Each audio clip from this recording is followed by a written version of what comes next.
गिरीशभाई આપણે પ્રાર્થનાથી हाँ, બાવશ્રી આપની આજ્ઞા હોય તો અમે પ્રાર્થનાથી આપણે શરૂઆત કરીએ અને हाँ, પછી દંડ લઈએ.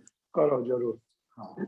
वसुदेव सुतं देवं कंसचाणूरमर्दनं देवकी परमानन्दं कृष्णं वन्दे जगद्गुरुं. गुरुर्ब्रह्मा गुरुर्विष्णु गुरुर्देवो महेश्वरा गुरुर्साक्षात् परब्रह्म तस्मै श्री गुरुवे नमः.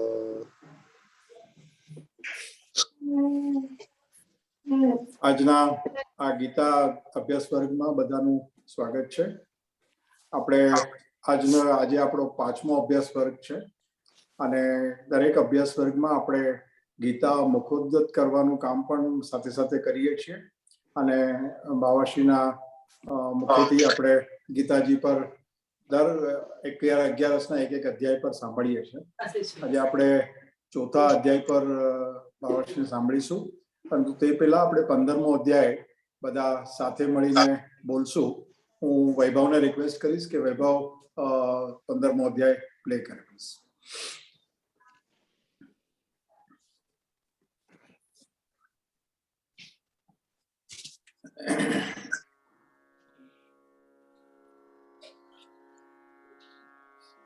ओम श्री परमात्मने नमः. ओम श्री परमात्मने नमः. श्रीमद्भगवद गीता अथ पंचदशोऽध्यायः.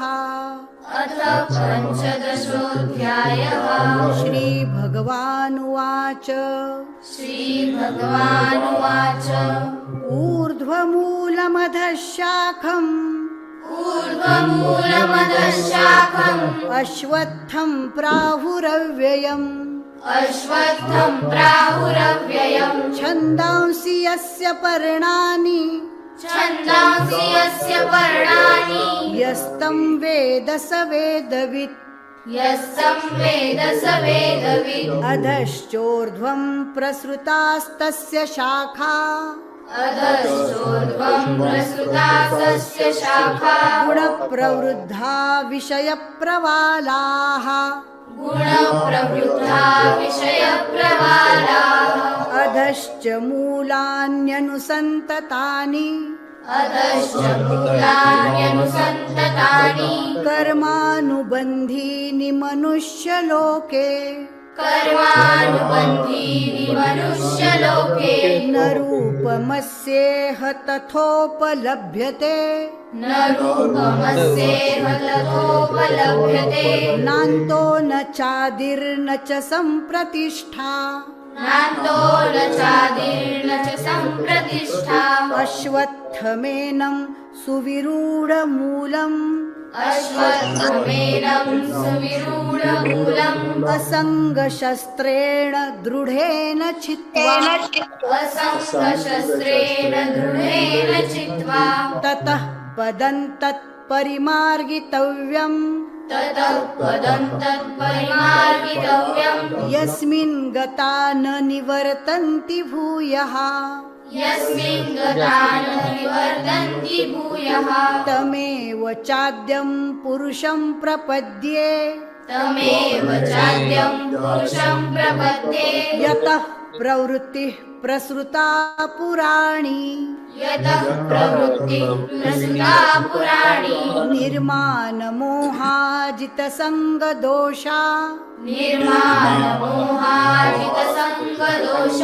अध्यात्मनित्या विनिवृत्तकामाः.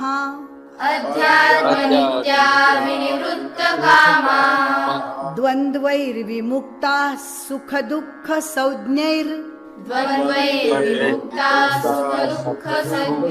गच्छन्त्यमूढाः पदमव्ययं तत्. न तद्भासयते सूर्यो न तद्भासयते सूर्यो न शशाङ्को न पावकः न शशाङ्को न पावकः यद्गत्वा न निवर्तन्ते यद्गत्वा न निवर्तन्ते तद्धाम परमं मम तद्धाम परमं मम ममैवांशो जीवलोके ममैवांशो जीवलोके जीवभूतः सनातनः जीवभूतः सनातनः मनःषष्ठानीन्द्रियाणि मनःषष्ठानीन्द्रियाणि प्रकृतिस्थानि कर्षति प्रकृतिस्थानि कर्षति शरीरं यदवाप्नोति शरीरं यदवाप्नोति यच्चाप्युत्क्रामतीश्वरः यच्चाप्युत्क्रामतीश्वरः गृहीत्वैतानि संयाति गृहीत्वैतानि संयाति वायुर्गन्धानि वाशयात् वायुर्गन्धानि वाशयात् श्रोत्रं चक्षुस्पर्शनं च श्रोत्रं चक्षुस्पर्शनं च रसनं घ्राणमेव च रसनं घ्राणमेव च अधिष्ठाय मनश्चायम् अधिष्ठाय मनश्चायं विषयानुपसेवते विषयानुपसेवते उत्क्रामन्तं स्थितं वापि उत्क्रामन्तं स्थितं वापि भुञ्जानं वा गुणान्वितम् भुञ्जानं वा गुणान्वितं विमूढानानुपश्यन्ति विमूढानानुपश्यन्ति पश्यन्ति ज्ञानचक्षुषः पश्यन्ति ज्ञानचक्षुषः यतन्तो योगिनश्चैनम् यतन्तो योगिनश्चैनं पश्यन्त्यात्मन्यवस्थितम् पश्यन्त्यात्मन्यवस्थितं यतन्तोऽप्यकृतात्मानो यतन्तोऽप्यकृतात्मानो नैनं पश्यन्त्यचेतसः नैनं पश्यन्त्यचेतसः यदादित्यगतं तेजो यदादित्यगतं तेजो जगद्भासयतेऽखिलम् जगद्भासयतेऽखिलं यच्चन्द्रमसि यच्चाग्नौ यच्चन्द्रमसि यच्चाग्नौ तत्तेजो विद्धि मामकम् तत्तेजो विद्धि मामकम् गामाविश्य च भूतानि गामाविश्य च भूतानि धारयाम्यहमोजसा धारयाम्यहमोजसा पुष्णामि चौषधिः सर्वाः पुष्णामि चौषधिः सर्वाः सोमो भूत्वा रसात्मकः सोमो भूत्वा रसात्मकः अहं वैश्वानरो भूत्वा अहं वैश्वानरो भूत्वा प्राणिनां देहमाश्रितः प्राणिनां देहमाश्रितः प्राणापानसमायुक्तः प्राणापानसमायुक्तः पचाम्यन्नं चतुर्विधम् पचाम्यन्नं चतुर्विधं सर्वस्य चाहं हृदि सन्निविष्टो सर्वस्य चाहं हृदि सन्निविष्टो मत्तस्मृतिर्ज्ञानमपोहनं च मत्तस्मृतिर्ज्ञानमपोहनं च वेदैश्च सर्वैरहमेव वेद्यो वेदैश्च सर्वैरहमेव वेद्यो वेदान्तकृद्वेदविदेव चाहम् वेदान्तकृद्वेदविदेव चाहम् द्वाविमौ पुरुषौ लोके द्वाविमौ पुरुषौ लोके क्षरश्चाक्षर एव च क्षरश्चाक्षर एव च क्षरः सर्वाणि भूतानि क्षरः सर्वाणि भूतानि कूटस्थोऽक्षर उच्यते कूटस्थोऽक्षर उच्यते उत्तमः पुरुषस्त्वन्यः उत्तमः पुरुषस्त्वन्यः परमात्मेत्युदाहृतः परमात्मेत्युदाहृतः यो लोकत्रयमाविश्य यो लोकत्रयमाविश्य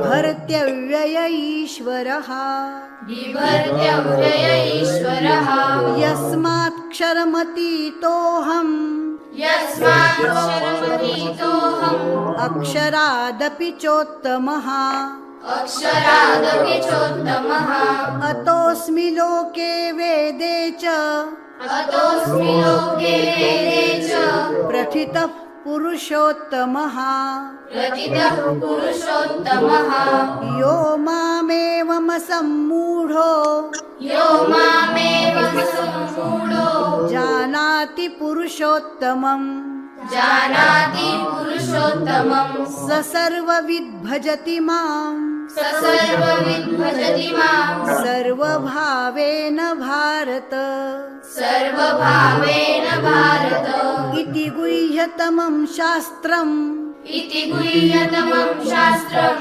इदमुक्तं मया नघ इदमुक्तं मया नघ एतद्बुद्ध्वा बुद्धिमान् स्यात् एतद्बुद्ध्वा बुद्धिमान् स्यात् कृतकृत्यश्च भारत कृतकृत्यश्च भारत ॐ तत्सदिति ॐ तत्सदिति श्रीमद्भगवद्गीतासूपनिषत्सु श्रीमद्भगवद्गीतासूपनिषत्सु ब्रह्मविद्यायां ब्रह्मविद्यायां योगशास्त्रे योगशास्त्रे श्रीकृष्णार्जुनसंवादे श्रीकृष्णार्जुनसंवादे पुरुषोत्तमयोगो नाम पुरुषोत्तमयोगो नाम पञ्चदशोऽध्यायः पञ्चदशोऽध्यायः हरये नमः हरये नमः हरये नमः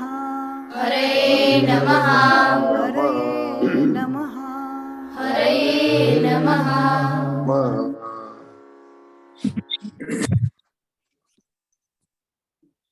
બધાને આજના પુત્રદા એકાદશીના જય શ્રી કૃષ્ણ. આપણે ગીતા અભ્યાસ વર્ગની શરૂઆત કરી છે અને બધાની નિયમિત હાજરી છે. આ જોઈને અને જાણીને પણ ખૂબ આનંદ થાય છે. આપણે ગીતાના પહેલા અભ્યાસ વર્ગમાં ઓવરઓલ ગીતાનું મહત્વ સમજ્યા અને આપણે છેલ્લા 3-11થી દરેક અધ્યાય પર બાવાશ્રીનું સંક્ષિપ્ત જેને કહેવાય કોન્સોલિડેટેડ આખા અધ્યાયનું બાવાશ્રી પાસે સાંભળીએ છીએ. આજને પણ આપણે ચોથા અધ્યાય પર સાંભળશું. ચોથા અધ્યાયના એકંદર 42 શ્લોકો છે અને બાવાશ્રી પાસે 42 મિનિટ છે. ગયા 11ના દિવસે 73 શ્લોકો હતા તો પણ 45 મિનિટની અંદર વેરી ક્રિસ્પ અને બહુ સરસ બાવાશ્રી આપની પાસેથી સાંભળવા મળ્યું. ખૂબ આનંદ થયો. આપને નમસ્કાર કરું છું, પ્રણામ કરું છું અને આપણે વિનંતી પણ કરું છું કે આપ બધાને ચોથા અધ્યાયનો લાભ આપશો. જય શ્રી કૃષ્ણ. જય શ્રી કૃષ્ણ. ભગવદ્ ગીતાના આ સત્રમાં સ્વાગત બધાનું. 3 અધ્યાયનું સાર પહેલા કહ્યું છે. હવે ચતુર્થ અધ્યાયનું આ ચોથો અધ્યાય કર્મ જ્ઞાન કર્મ સંન્યાસ યોગ એવો નામ છે. જો પેલા એ નામને સમજવાની આવશ્યકતા. જે આગળ કર્મયોગની વ્યાખ્યા કરી એ કર્મયોગ શું છે, કોણ કર્મયોગી, એમાં સ્પષ્ટ કરી દીધું હતું કે ફલ અને સંગ છોડીને, ફલની આશા અને સંગનો ત્યાગ કરીને કર્તવ્યના ભાવનાથી જે કર્મ કરવામાં આવે છે તે કર્મયોગ બને છે. એટલે અહીંયા જ્ઞાન સહિત કર્મ કરવાની વાત કરી. એ જ વસ્તુને આગળ આ અધ્યાયમાં જ્ઞાન કર્મ સંન્યાસ યોગ, એટલે અહીંયા કર્મનો સંન્યાસ કરવું છે. એટલે કર્મનો ત્યાગ નથી કરવું, પણ જ્ઞાનથી કર્મના ફલનો અને સંગનો ત્યાગ કરવો એ જ્ઞાન કર્મ સંન્યાસ યોગ, એને સમજવું આવશ્યક. એટલે સંક્ષેપમાં અધ્યાયનું જે નામ છે એના અર્થનું નિરૂપણ કર્યું. તો અહીંયા સંન્યાસ શબ્દથી કોઈ એવું ન સમજે કે બધું જ મૂકી દેવાનું છે, કર્મનો પણ ત્યાગ કરી દેવાનું છે, એવો અર્થ નથી. કોઈ પણ વસ્તુનો અર્થ પૂર્વ ઉપક્રમ સાથે લેવામાં આવે છે. એટલે આગળ પણ કર્મયોગની વાત થઈ રહી છે, જેમાં કર્મના ફલના ત્યાગની વાત કહી, સંગના ત્યાગની વાત કહી, કર્તવ્ય જાણીને કર્મ કરવાની વાત કહી,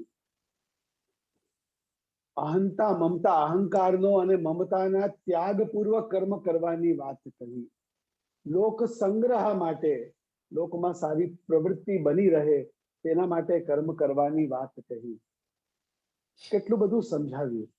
એટલે આ અધ્યાયમાં એ જ વસ્તુને એમ કહેવામાં આવ્યું છે કે આવા જ્ઞાન સહિત તમે કર્મના ફલનો સંન્યાસ ત્યાગ કરો, સંગનો ત્યાગ કરો. એ છે જ્ઞાન કર્મ સંન્યાસ યોગ, ચતુર્થ અધ્યાય.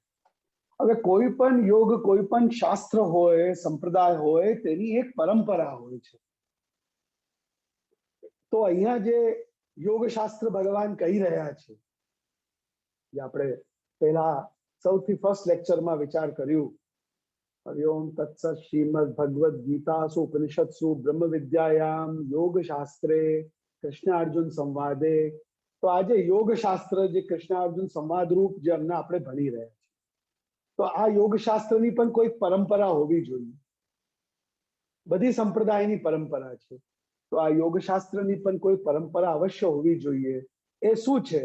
એ પરંપરા નું અહીંયા આ અધ્યાયમાં આરંભથી વર્ણન કરવામાં આવી રહ્યું છે. ભગવાન પોતે તે પરંપરાને કહી રહ્યા છે કે એવમ વિવસ્વતે યોગમ પ્રોક્તવાન અહમ અવ્યયમ વિવસ્વાન મનવે પ્રાહ મનુરીક્ષા કવે અબ્રવીત એવમ પરંપરા પ્રાપ્તમ ઇમમ રાજર્ષયો વિદુહુ. આ પરંપરા અહીંયા જે પરંપરા કઈ છે તે આ કલ્પના, આ મન્વંતરની પરંપરા છે. જો કલ્પની વાત આવી તો એક કલ્પ એટલે બ્રહ્માનો એક દિવસ, અને એટલું જ એક બ્રહ્માની રાત્રિ હોય છે. તો બ્રહ્માનો એક દિવસ એક કલ્પ હોય, તે કલ્પમાં 14 મન્વંતરો આવી જાય છે. એક મનુનું કાલ 71 ચતુર્યુગી છે, એટલે 14 મન્વંતરનું કાલ એક સહસ્ત્ર માનવ ચતુર્યુગીમાં એક કલ્પ બ્રહ્માનો એક દિવસ, અને એક સહસ્ત્ર માનવ ચતુર્યુગીમાં દેવતાઓના સહસ્ત્ર યુગ ચાલ્યા જાય છે. એટલો બ્રહ્માનો એક દિવસ હોય છે, ને એટલું જ બ્રહ્માની એક રાત્રિ હોય છે. તેમાં 14 મનુના કાલ આવે છે ને ચાલ્યા જાય. તો અહીંયા આપણે જે વાત કરી રહ્યા છીએ તે 14 મનુઓમાંથી જે 7મો મનુ છે એ વિવસ્વાન, એ વૈવસ્વત મનુ, વિવસ્વાનના પુત્ર વૈવસ્વત મનુ, એ 7મા મનુ છે. અને એમના મન્વંતરમાં જે પરંપરા આ યોગ શાસ્ત્રની પ્રગટ થઈ તેનો ઉલ્લેખ ભગવાન અહીંયા કરી રહ્યા. વાસ્તવમાં તો આ યોગ શાસ્ત્રની પરંપરા અનાદિ છે. સૌથી પહેલા તો ભગવાને નારાયણે બ્રહ્માજીને આ રહસ્ય સહિત યોગ પરંપરાનું, યોગશાસ્ત્ર પરંપરાનું ઉપદેશ કરેલું છે. તે અનાદિ છે પરંપરા. પરંતુ આ કલ્પના 7મા મન્વંતરમાં જે વૈવસ્વત મનુ થઈ ગયા. વૈવસ્વત મનુ છે વિવસ્વાનના પુત્ર. વિવસ્વાન એટલે સૂર્ય, તે છે કશ્યપના પુત્ર. કશ્યપ છે મરીચીના પુત્ર, અને મરીચી છે બ્રહ્માજીના પુત્ર. તેમ બ્રહ્માજીથી મરીચી, મરીચીથી કશ્યપ, અને કશ્યપથી વિવસ્વાન એટલે સૂર્ય, અને વિવસ્વાન સૂર્યના પુત્ર તે વૈવસ્વત મનુ થયા. જે આ 7મા, આ કલ્પના 7મો જે મન્વંતર છે એના મનુ થયા. એનું નામ છે વૈવસ્વત મનુ, એટલે વિવસ્વાન મનુ. વૈવસ્વત એટલે વિવસ્વાનના પુત્ર, વિવસ્વાન એટલે સૂર્ય, સૂર્યના પુત્ર વૈવસ્વત મનુ થયા. જેની સંતાન આ માનવી સૃષ્ટિ, જેની સંતાન બધા માનવો. તો આ કલ્પમાં જે 7મો મન્વંતર થયો, વૈવસ્વત મન્વંતર, તે મનુને આનો ઉપદેશ કરવામાં આવ્યું છે. તો ભગવાને આનો ઉપદેશ વિવસ્વાન સૂર્યને કર્યું. સૂર્યએ પોતાના પુત્ર વૈવસ્વત મનુને આનો ઉપદેશ કર્યું અને મનુએ પછી પોતાના પુત્ર ઈક્ષ્વાકુ આનો ઉપદેશ કર્યો છે. ઈક્ષ્વાકુ જે સૂર્યવંશનું ઉદ્ભવ જ્યાંથી થયું છે. આ જે બે પ્રચલિત વંશો છે આપણા ત્યાં, સૂર્યવંશ અને ચંદ્રવંશ, એ બંને જે છે અહીંયાથી જ પ્રગટ થયા છે. એમાંથી આ વિવસ્વાન સૂર્યના પુત્ર જે વૈવસ્વત મનુ થયા, એના પુત્ર ઈક્ષ્વાકુ થયા, તેનાથી આ સૂર્યવંશ જે છે પ્રચલિત થયું છે. એટલે આ પરંપરા આ કલ્પમાં વૈવસ્વત મનુને સૂર્ય દ્વારા પ્રાપ્ત થઈ અને સૂર્યને સ્વયં કહેવાવાળા ભગવાન. આ રીતથી આ યોગ શાસ્ત્રની પરંપરા આપણને આ કલ્પમાં, આ મન્વંતરમાં પ્રાપ્ત થઈ છે. હવે આ સાંભળીને અર્જુનને વાસ્તવમાં તો અનેક પ્રસંગો પર અનેક પ્રકારથી ભગવાને અર્જુનને પોતાનો સ્વરૂપ બતાવેલો જ છે. અર્જુન જાણે જ છે કે આ મારા મિત્ર કોઈ સાધારણ નથી. આજે મારા સખા છે, એ ઈશ્વર છે, ભગવાન છે, એ જાણે જ છે. એને ઘણો બધો અનુભવ થયો છે અને ઘણા પ્રસંગો એને સાંભળ્યા છે. ભગવાનની બ્રજલીલા પણ એને સાંભળેલી છે. ત્યાં પણ એને બધી લીલાઓ અદ્ભુત, સુગોવર્ધન લીલા આદિ અર્જુને સાંભળી નહીં હોય કે આ જે કૃષ્ણ છે જેને ગોવર્ધન ઉપાડી લીધું હતું, બધું એને સાંભળેલું છે. આજ કૃષ્ણએ ઇન્દ્રનો માન ભંગ કર્યો, બધું એને સાંભળેલું છે. એમની માતા કુંતીજીથી પણ સાંભળેલું છે. અને અનેક પ્રસંગોમાં અર્જુનને અનુભવ બી થયું છે કે આ મારા સખા કોઈ સાધારણ નથી, આ સાક્ષાત ઈશ્વર છે. છતાં પણ આ મોકો એ ખોવા માંગતો નથી. એ બધું સાંભળેલું છે, ઋષિઓથી સાંભળેલું છે, વ્યાસથી સાંભળેલું છે, પોતે પ્રસંગો પણ પોતાની માતાથી સાંભળેલા છે, પોતાના મોટાઓ પાસે સાંભળેલા છે. પણ અહીંયા સાક્ષાત ભગવાન પાસે સાંભળવાનો અવસર આવ્યો. એ અવસર અર્જુનને ખોવો નથી. એટલે અર્જુન આશ્ચર્યથી પૂછે છે કે આપ જે મને કહો છો કે આ અનાદિ પ્રાચીન યોગ, મેં સૂર્યને વર્ણન કરેલું છે પહેલા. તો સૂર્યનો તો જન્મ ખૂબ અનાદિ છે, બહુ પહેલા થયેલું છે. અને આપ તો હમણાં આ કલ્પમાં, આ યુગમાં, આ દ્વાપરમાં જન્મેલા છો. તો હું કેવી રીતે જાણું, સમજું કે આપે જ આ શાસ્ત્ર પહેલા સૂર્યને ઉપદેશ કરેલો છે. હવે જો અર્જુન જાણે છે કે આ મારા સખા મિત્ર સાક્ષાત ઈશ્વર છે, ભગવાન છે, કોઈ દિવ્ય છે, સાંભળેલું છે, પણ હવે આ અવસર આવ્યું છે પોતે ભગવાનના શ્રીમુખથી સાંભળવાનું. એટલે અર્જુન જે છે આશ્ચર્ય કરીને એમને પૂછે છે કે આપ જ મને હવે બતાવો કે આપે આ સૂર્યને ક્યારે કહ્યું, કેવી રીતે કહ્યું, એ હું કેવી રીતે માનવું. એટલે મને આપના શ્રીમુખથી આપનું સ્વરૂપ સાંભળવું છે. આ રહસ્ય. ત્યારે ભગવાન એને કહે છે કે તું તો મારો પરમ મિત્ર છે, સખા છે, એટલે તને આ બધું શાસ્ત્રનું રહસ્ય હું કહી રહ્યો છું અને હું મારું સ્વરૂપ તને બતાવું છું. બહુની મે વ્યતીતાની જન્માની તવ ચાર્જુન તાન્યહમ વેદ સર્વાણી ન તમ વેત્થ પરંતપ. ભગવાન કહે છે કે જેમ તારા અનેક જન્મ થયા છે તેમ મારા પણ અનેક જન્મ થયા. મેં બી ઘણા અવતાર લીધા છે અને એ ઘણા અવતારમાં આગળ મેં પણ ઘણી વાર આ શાસ્ત્ર જે છે કહ્યું છે. સૌથી પહેલા નારાયણ રૂપથી મેં આ નારદને કહ્યું છે. એ રહસ્ય મહાભારતમાં બતાવેલું છે. અહીંયા સંક્ષેપમાં આ મન્વંતરની કથા અને પરંપરા ભગવાન કહે છે. તો એવી રીતે મારા ઘણા જન્મ થયા છે, ત્યારે મેં પૂર્વ અવતારોમાં આ જે રહસ્ય છે તે બધું બતાવેલું છે. એટલે કોઈ અજાયબી વાત તને નથી કહી રહ્યો. અર્જુનને એમ થાય કે આ મને જ કંઈક નવી વાત કહેવામાં આવી રહી છે, એવું નથી. આ કઈ અજાયબી વાત નથી. આ અનાદિ શાસ્ત્ર છે, પહેલા પણ કહેવામાં આવ્યું છે. અને આજે પાછું તું મારો મિત્ર છે, સખા છે, એટલે હું તને આ અત્યંત પ્રેમથી વશ થઈને તને હું આ કહી રહ્યો છું કે મારા ને તારા ઘણા જન્મો થયા છે, પણ તું જે છે તે બધાને જાણતો નથી અને હું એ બધા જન્મોનું રહસ્ય જાણું છું.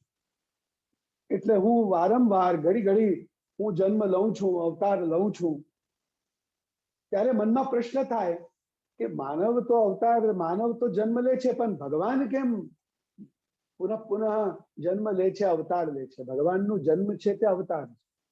ભગવાન કેમ પુનઃ પુનઃ અવતાર લેતા હશે? તેનું પણ રહસ્ય ભગવાન અહીંયા આ અધ્યાયમાં સમજાવી દે છે. ખૂબ જ પ્રસિદ્ધ શ્લોક છે. આપણા દેશના બચ્ચા પણ આ શ્લોકને જાણે જ છે અને ખૂબ જ પ્રસિદ્ધ આ શ્લોક ભગવદ્ ગીતાનું છે, જે ભગવાનના અવતારનું પ્રયોજન કહે છે. ભગવાન અવતાર લે છે બધાને ખબર છે, પણ તે અવતારનું પ્રયોજન શું, કેમ ભગવાન અવતાર લેતા હોય છે, તે અહીંયા આ ચતુર્થ અધ્યાયમાં ભગવાન પોતે પોતાના શ્રીમુખથી કહે છે કે યદા યદા હિ ધર્મસ્ય ગ્લાનિર્ભવતિ ભારત અભ્યુત્થાનમ ધર્મસ્ય તદાત્માનમ સૃજામ્યહમ પરિત્રાણાય સાધૂનામ વિનાશાય ચ દુષ્કૃતામ ધર્મ સંસ્થાપનાર્થાય સંભવામી યુગે યુગે. આ બે શ્લોકમાં ભગવાન પોતાના અવતાર લેવાનું પ્રયોજન કહે છે કે જ્યારે જ્યારે પણ આ વિશ્વમાં ધર્મની ગ્લાનિ થતી હોય છે અને અધર્મનો ઉત્થાન થાય છે, અધર્મ વધી જાય અને ધર્મનો નાશ થતો હોય છે, ત્યારે હું સાધુજનોની એટલે સજ્જનોની રક્ષા કરવા માટે અને દુષ્કૃતોની, દુર્જનોના નાશ કરવા માટે, હું જે છે ધર્મની સ્થાપના કરવા માટે આ વિશ્વમાં હું સંભવામી અવતાર લઉં છું, પુનઃ પુનઃ જન્મ લઉં છું. એટલે આ છે ભગવાનના આ પૃથ્વી પર, ભૂતલ પર અવતાર લેવાનો પ્રયોજન. એ પ્રયોજન શું છે? ધર્મની રક્ષા, સજ્જનોની રક્ષા, અધર્મનો નાશ, દુર્જનોનો નાશ, એ જે છે આ અવતારનો પ્રયોજન. હવે અહીંયા ધર્મની રક્ષામાં બહુ વ્યાપક અર્થ છે. ધર્મ એટલે કેવલ પૂજા પાઠ નથી, આ સમજી લો. ધર્મનો અર્થ કેવલ પૂજા પાઠ નથી. ધર્મનો એક અર્થ છે પૂજા પાઠ, યજન, યાજન, પૂજન ઇત્યાદિ. આ ધર્મનો એક અર્થ છે, પણ ધર્મમાં તો ઘણો વ્યાપક અર્થ રહેલો છે. ધારણાદિતિ ધર્મ એટલે ધર્મમાં નીતિ પણ આવી જાય છે, ધર્મમાં સત્કર્મ પણ આવી જાય છે. બધા જ એ બધું જ જે છે ધર્મના અંતર્ગત આવી જતું હોય છે. એટલે જ્યારે જ્યારે પણ ધર્મની ગ્લાનિ થતી હોય એનો અર્થ શું છે? અધર્મનો ઉદ્ભવ એનો અર્થ શું છે? એટલે જ્યારે જ્યારે પણ અનીતિ નું વધારે પડતું વિશ્વમાં ઉદ્ભવ થઈ જાય છે, એ પણ ધર્મનો અર્થ છે. એટલે લોકો હિંસામાં, ચોરીમાં, કપટમાં, આવી બધી પ્રવૃત્તિઓમાં જ્યારે જ્યારે પણ કોઈનું નુકસાન કરવું, તે બધું આતતાયીપણું, જ્યારે કોઈને વિષ આપવું, કોઈને અગ્નિથી બાળવું, શસ્ત્ર લઈને મારવું, સ્ત્રી કે ધનનું હરણ કરી લેવું, આ બધું આતતાયીનું લક્ષણ છે. તો એવા આતતાઈઓ જ્યારે વધી જાય છે વિશ્વમાં, બીજાના ધનનું હરણ કરવું, બીજાના પ્રાણનું હરણ કરવું, હિંસા કરવી, જૂઠ બોલવું, નુકસાન કરવું બીજાનું, એ બધું જ જે છે એ અધર્મના લક્ષણ છે. અનીતિ પર ચાલવું. તો જ્યારે વિશ્વમાં આ બધું વધી જાય, આજે આપણે ટેરરિઝમના રૂપથી આ અધર્મને જોઈ રહ્યા છે વિશ્વમાં. જ્યારે સજ્જનોની હિંસા થઈ રહી છે, એમના જાનહાનિ, માલની હાનિ થઈ રહી છે, અને ધર્મનો નાશ કરવામાં આવી રહ્યો છે, અને ચોરીઓ થઈ રહી છે, અને હત્યાઓ થઈ રહી છે, આ બધું આજે આપણે ટેરરિઝમના રૂપથી વિશ્વમાં જોઈ રહ્યા છે. અધર્મ. બીજું આજે અધર્મ આપણે વિશ્વમાં જોઈ રહ્યા છીએ, જે જીવ હત્યા, પશુ પક્ષીઓની હત્યા થઈ રહી છે. આજે જે વ્યાપક સ્તર પર પશુ અને પક્ષીઓની હત્યા થઈ રહી છે. કેમ? Non vegetarian diet. વિશ્વમાં જે આ નોન વેજીટેરિયન ડાયટ છે, એના લીધે વ્યાપક સ્તર પર જલમાં મત્સ્યોની હત્યા થઈ રહી છે, પક્ષીઓની હત્યા થઈ રહી છે, અને પશુઓની હત્યા થઈ રહી છે. તે બધું એટલા વ્યાપક સ્તર પર થઈ રહ્યું છે. કેમ? માનવની ભૂખને શાંત કરવા માટે. એટલે આ પણ એક બહુ મોટી અધર્મ, હિંસા થઈ રહી છે. જેમ ટેરરિઝમ એક હિંસા છે, અધર્મ છે, એવી રીતે આ પશુ પક્ષીઓની અને પ્રાણીઓની કેવલ આપણી ભૂખ મિટાવવા માટે જે વ્યાપક સ્તર પર, ભૂખ માટે હોય ત્યાં સુધી ઠીક છે, પણ વ્યાપક સ્તર પર જે હત્યા થઈ રહી છે કે એ સમસ્ત સ્પીસીસનું આ ભૂતલ પરથી વિનાશ જ થઈ રહ્યું છે, એ જે છે બહુ મોટું અધર્મ છે, એ પણ થઈ રહ્યું છે. ત્રીજું અધર્મ આજે વ્યાપક સ્તર પર જોઈ રહ્યા છીએ, જે ઔષધિ વનસ્પતિઓ, જે વન છે અને પર્વતો છે, એનું જે નાશ થઈ રહ્યું છે, એ ત્રીજું અધર્મ આ પૃથ્વી પર આજે આપણે જોઈ રહ્યા છે. ચોથું અધર્મ જોઈ રહ્યા છે જે જલનું વિનાશ, જે નદીઓનું જલ જે છે તેને આપણે પ્રદૂષિત કરી રહ્યા છે, નાશ કરી રહ્યા છે, અને ગ્લેશિયર્સ મેલ્ટ થઈ રહ્યા છે, એ બધું જલ જે નષ્ટ થઈ રહ્યું છે, એ ચોથી હિંસા કે અધર્મ જે છે એ થઈ રહ્યું છે. પાંચમું અધર્મ આજે થઈ રહ્યું છે, જે આપણે પ્રકૃતિ, જે વાયુમંડળ છે આખું આપણું, એને આપણે ખતમ કરી રહ્યા છીએ, અને ચારે બાજુ પ્રદૂષણ, જે ઇન્ડસ્ટ્રી ને ફેક્ટરીનું અને પ્લાસ્ટિકનું વધી રહ્યું છે, તે પાંચમું હિંસા અને પાંચમી અધર્મ જે છે તે પૃથ્વી પર થઈ રહ્યું છે. એવી રીતે આજે જોવામાં અને અનેક પ્રકારના રોગ જે માનવ પ્રદત્ત છે પ્રકૃતિને, એના લીધે જે વ્યાપક સ્તર પર હિંસા થઈ રહી છે, લોકોનો નાશ થઈ રહ્યું છે, એવા ઘણા તમને અધર્મ મેં આજે બતાવ્યા, એ અધર્મ વધી રહ્યા છે. તો એ બધું જે છે જ્યારે વિશ્વમાં પૃથ્વી પર વધે છે, ત્યારે પુનઃ ધર્મની સ્થાપના કરવા માટે ભગવાન સ્વયં અવતાર લે છે. અને ભગવાન પણ અનેક પ્રકારથી અવતાર લેતા હોય છે, એક જ પ્રકાર નથી, ઘણા પ્રકારથી અવતાર ભગવાન લેતા હોય છે. ઘણી યોનિઓમાં અવતાર લેતા હોય છે. પશુ યોનિમાં પણ લે છે, મત્સ્ય યોનિમાં પણ લે છે, પક્ષીની યોનિઓમાં પણ લે છે, માનવ યોનિમાં પણ લે છે, દેવ યોનિઓમાં પણ લે છે. ભગવાન પણ અવતાર ઘણા પ્રકારથી લે છે. આપણે સાંભળ્યું છે ભગવાન મત્સ્ય રૂપથી પ્રગટ થયા, ભગવાન કૂર્મ રૂપથી પ્રગટ થયા, આ બધા પશુ યોનિઓના છે. પછી ભગવાન દેવ યોનિમાં પણ પ્રગટ થાય છે, અનેક અવતારો લે છે. ભગવાન બ્રાહ્મણોમાં પણ પ્રગટ થાય છે, પરશુરામ રૂપથી અવતરિત થયા. ક્ષત્રિયોમાં પણ પ્રગટ થાય છે, રામચંદ્રજી રૂપથી અવતરિત થયા, કૃષ્ણચંદ્ર રૂપથી અવતરિત થયા. એટલે ઘણા યોનિઓમાં અને ઘણા પ્રકારથી ઋષિઓમાં પણ ભગવાન નરનારાયણ રૂપથી અવતરિત થયા.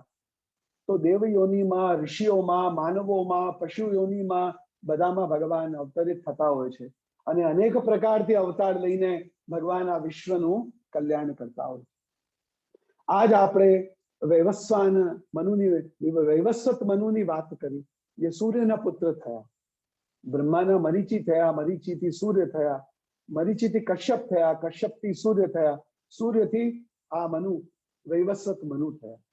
આ વૈષ્ણવોએ જાણવું જોઈએ કે આ સૂર્યના પુત્ર જેમ વૈવસ્વત મનુ છે, એવી રીતે સૂર્યની પુત્રી યમુના છે. એટલે વૈવસ્વત મનુ એવી રીતે સૂર્યના પુત્ર યમ છે, તો વૈવસ્વત મનુ, યમ, યમુના બધા ભાઈ બહેનો છે. આ બધા જ સૂર્યના પુત્ર પુત્રીઓ છે, સંતતિઓ છે. એટલે સૂર્યની પત્ની થઈ સંધ્યા, અને એમના પુત્ર થયા આ વૈવસ્વાન મનુ. તો જેમ વૈવસ્વત મનુ સૂર્યના પુત્ર છે, એમ યમુનાજી પણ સૂર્યની પુત્રી છે. એટલે વૈવસ્વત મનુ અને યમુના જે છે, અને યમ જે છે, તે બધા ભાઈ બહેનો છે. તો એવી રીતે આ જે વૈવસ્વત મન્વંતર થયું, એમાં આ મત્સ્યાવતારની કથા થઈ. આ મનુએ જ આ જે છે બધું ઋષિઓની અને માનવ જાતિની અને વેદોની અને બધાની રક્ષા કરી, બધાને નાવ પર સ્થાપિત કર્યા, અને ભગવાને મત્સ્યાવતાર લીધો, અને મત્સ્ય એ નાવને લઈ જઈને અને પાર કર્યા. અને ત્યારે આ કાલમાં, આ વૈવસ્વત મનુના કાલમાં, આ કલ્પમાં, આ વૈવસ્વત મન્વંતર 7માં મત્સ્યાવતાર થયો ભગવાનનો. ત્યારે બી ભગવાન જો મત્સ્ય રૂપથી પ્રગટ થયા છે. એટલે ભગવાન કેટલા કેટલા રૂપથી અવતાર લેતા હોય છે, તમે જુઓ. એક સમય તો આપે નરસિંહ, અડધું નર અને અડધું સિંહ, એવી રીતે અવતાર લીધું છે. વરાહ, પશુઓની વરાહનું અવતાર લીધું છે. યજ્ઞની સ્થાપના કરી, યજ્ઞ વરાહ આ પ્રગટ થયા. કેટલા પ્રકારથી અવતાર લેતા હોય છે, પણ તે બધા અવતારનું પ્રયોજન તો આ જ છે, ધર્મની રક્ષા. સજ્જનોની રક્ષા, દુર્જનોનો નાશ, ધર્મની સ્થાપના પુનઃ કરવી. એટલે ધર્મની સ્થાપના કરવી એટલે કેવલ પૂજા પાઠની સ્થાપના કરવી નથી. ધર્મની સ્થાપના કરવી એટલે પાછું નીતિની સ્થાપના કરવી, હિંસાને દૂર કરવું, ચોરીને દૂર કરવું, હત્યાને દૂર કરવું, વિશ્વનું જે નાશ થઈ રહ્યું છે એને દૂર કરવું, તે બધું સ્થાપિત કરવું પુનઃ, તે બધું છે ધર્મની સ્થાપના. એટલે આપણે પોતાએ વિચાર કરવું જોઈએ કે જેમ ટેરરિઝમ એક બહુ મોટો અપરાધ છે, અધર્મ છે, જેનું નાશ ભગવાન કરશે, એવી રીતે આજે જીવ હત્યા આપણે કરી રહ્યા છે, પશુ પક્ષીઓની જે હત્યા કરી રહ્યા છે, એમાં જો આપણે સહભાગી છીએ તો આપણે પણ અધર્મ કરી રહ્યા. જો આપણે વનનો નાશ કરી રહ્યા છીએ તો આપણે અધર્મ કરી રહ્યા છીએ. જો આપણે આ વાયુમંડળનો નાશ કરી રહ્યા છીએ તો આપણે અધર્મ કરી રહ્યા. જો આપણે જલ નદીઓનો નાશ કરી રહ્યા છીએ તો આપણે પણ અધર્મ કરી રહ્યા છીએ.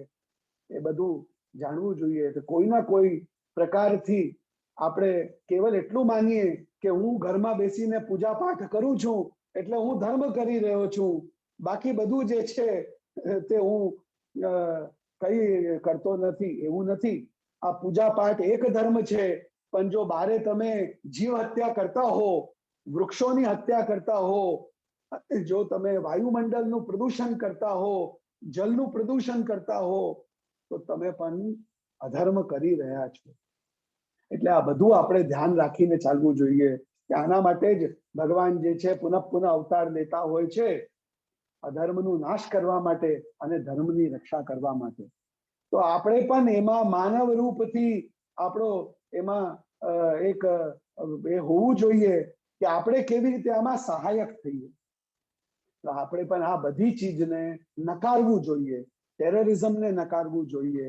અને આ ક્લાઇમેટ ચેન્જ માટે આપણે જે વનોનું નાશ કરી રહ્યા છે, જલનું નાશ કરી રહ્યા છે, પ્રકૃતિનું નાશ કરી રહ્યા છે, પ્લાસ્ટિક્સ ફેલાવી રહ્યા છીએ, પ્રદૂષણ કરી રહ્યા છીએ, બધે એ બધાથી આપણે દૂર રહેવું જોઈએ. ત્યારે આપણે પણ આ ધર્મની રક્ષામાં આપણો ફાળો જે છે એ કરશું. ત્યારે પણ આપણે ભગવાનના આ જે વિશ્વ કલ્યાણ માટે અવતાર છે, તે અવતારમાં સાથે સાથે ભગવાનની સાથે આપણે પણ સહાયક થશું, એવું આપણે માનીને પ્રભુના અનુકૂળ રહેવું જોઈએ, સહાયક બનવું જોઈએ, એનું વિરોધ નહીં કરવું. જો આપણે આ બધું નહીં કરીએ તો આપણે વિરોધી થશું, અધર્મ તરફ રહેશું. આપણે સામે ઊભી પેલી કૌરવ સેનાની જેમ રહેશું. અને જો આપણે ભગવાનના રથ સાથે, ભગવાનના રથની પાછળ પાંડવોની સેનામાં રહેવું છે તો આપણે આ બધી વસ્તુનું વિચાર કરવું પડશે. તો ભગવાનનું અવતારનું પ્રયોજન ભગવાન પોતે શ્રીમુખથી કહે છે કે હું અધર્મના નાશ કરવા માટે અને ધર્મની રક્ષા કરવા માટે અને ધર્મની સ્થાપના કરવા માટે આ ભૂતલ પર ઘણા પ્રકારથી હું અવતાર લઉં છું. હવે ભગવાનનો અવતાર લેવું એ કેવું છે તો કહે છે જન્મ કર્મ ચ મે દિવ્યમ એવમ યો વેત્ય તત્વતા. ભગવાનનું જન્મ એટલે આ લૌકિક બાલક જેમ માતાના ગર્ભથી જન્મ લે છે એવું ભગવાનનું જન્મ હોતું નથી. ભગવાનનું તો સાક્ષાત હૃદયમાંથી પ્રાગટ્ય થાય. ભગવાનનો જન્મ તો અપ્રાકૃત છે, અલૌકિક છે, દિવ્ય છે, એ કોઈ જાણી સમજી શકતું નથી. ભગવાન જે કૃષ્ણાવતાર વસુદેવ દેવકીના ત્યાં થયા તો એ એમના હૃદયમાંથી, વસુદેવના હૃદયમાંથી દેવકીના હૃદયમાં અને દેવકીના હૃદયમાંથી આ પ્રગટ થયા. એવી રીતે વ્રજમાં નંદરાયજીના હૃદયમાંથી યશોદાજીના હૃદયમાં અને એ બધા બ્રજભક્તોના હૃદયમાંથી આ દિવ્ય અવતાર જે ભગવાનનું થયું છે, ત્યાં મથુરાના કારાગરમાં પણ અને ગોકુલમાં ત્યાં નંદરાયજીના ત્યાં પણ જે પ્રાગટ્ય ભગવાનનું થયું એ બધું કેવું છે? અલૌકિક છે, દિવ્ય છે. અને ભગવાનના કર્મ પણ સાધારણ નથી. સાધારણ મનુષ્ય જેમ કર્મ કરે છે એવા નથી, પણ ભગવાનના કર્મ પણ દિવ્ય છે, અલૌકિક છે. તો ભગવાનનું જન્મ, ભગવાનનું કર્મ, ભગવાનનું ચરિત્ર, ભગવાનના ગુણો, ભગવાનની લીલા, ભગવાનની કથા, જે પણ નામ ભગવાનનું, તે બધું જ જે છે તે અપ્રાકૃત છે, અલૌકિક છે, દિવ્ય છે, અદ્ભુત છે, એવું જાણવું જોઈએ. તે ભગવાન સ્વયં શ્રીમુખથી પોતાના અવતારનું પ્રયોજન અને દિવ્ય જન્મ અને કર્મ એનું અહીંયા નિરૂપણ કરી રહ્યા.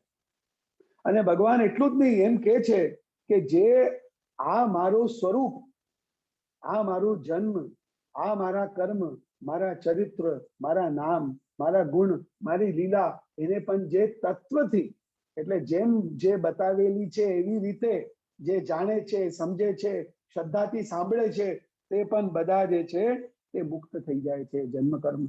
જન્મ અને મરણના ચક્રથી તે પણ મુક્ત થઈ જાય. એટલે ભગવાનના સ્વરૂપ, ગુણ, લીલા, ચરિત્રને સાંભળવું, જેમ જે કહેલું છે તત્વથી, અને જાણવું, એટલાથી પણ જીવ જે છે, પ્રાણી જે છે તે મુક્ત થઈ જતો હોય અને ભગવાનને પ્રાપ્ત થાય છે. પાછું ભગવાન એક બહુ સુંદર વાત કહે છે કે યે યથા મામ પ્રપદ્યંતે તાંસ તથૈવ ભજામ્યહમ. જે મને જે પ્રકારથી ભજે છે તે પ્રકારથી હું તેને ફલ આપું છું. હવે જો ભગવાન તો સર્વસમર્થ છે. અહીંયા કહ્યું એમના જન્મ કર્મ દિવ્ય છે, એ અદ્ભુત કર્મા છે. કર્તુમ અકર્તુમ અન્યથા કર્તુમ સર્વ સામર્થ્ય એમનામાં છે. ભગવાન બધું થઈ શકે છે. ભગવાન શું નથી થઈ શકતા? ભગવાન સ્વયં આ ચરાચર સૃષ્ટિના રૂપથી પ્રગટ થઈ ગયા. અનંત નામ અને અનંત રૂપ ધારણ કરીને જે પ્રગટ છે તે ભગવાન જ છે. એવી રીતે તો બધું થઈ શકે છે. એવું કંઈ નથી જે ભગવાન કરી શકતા નથી કે થઈ શકતા નથી.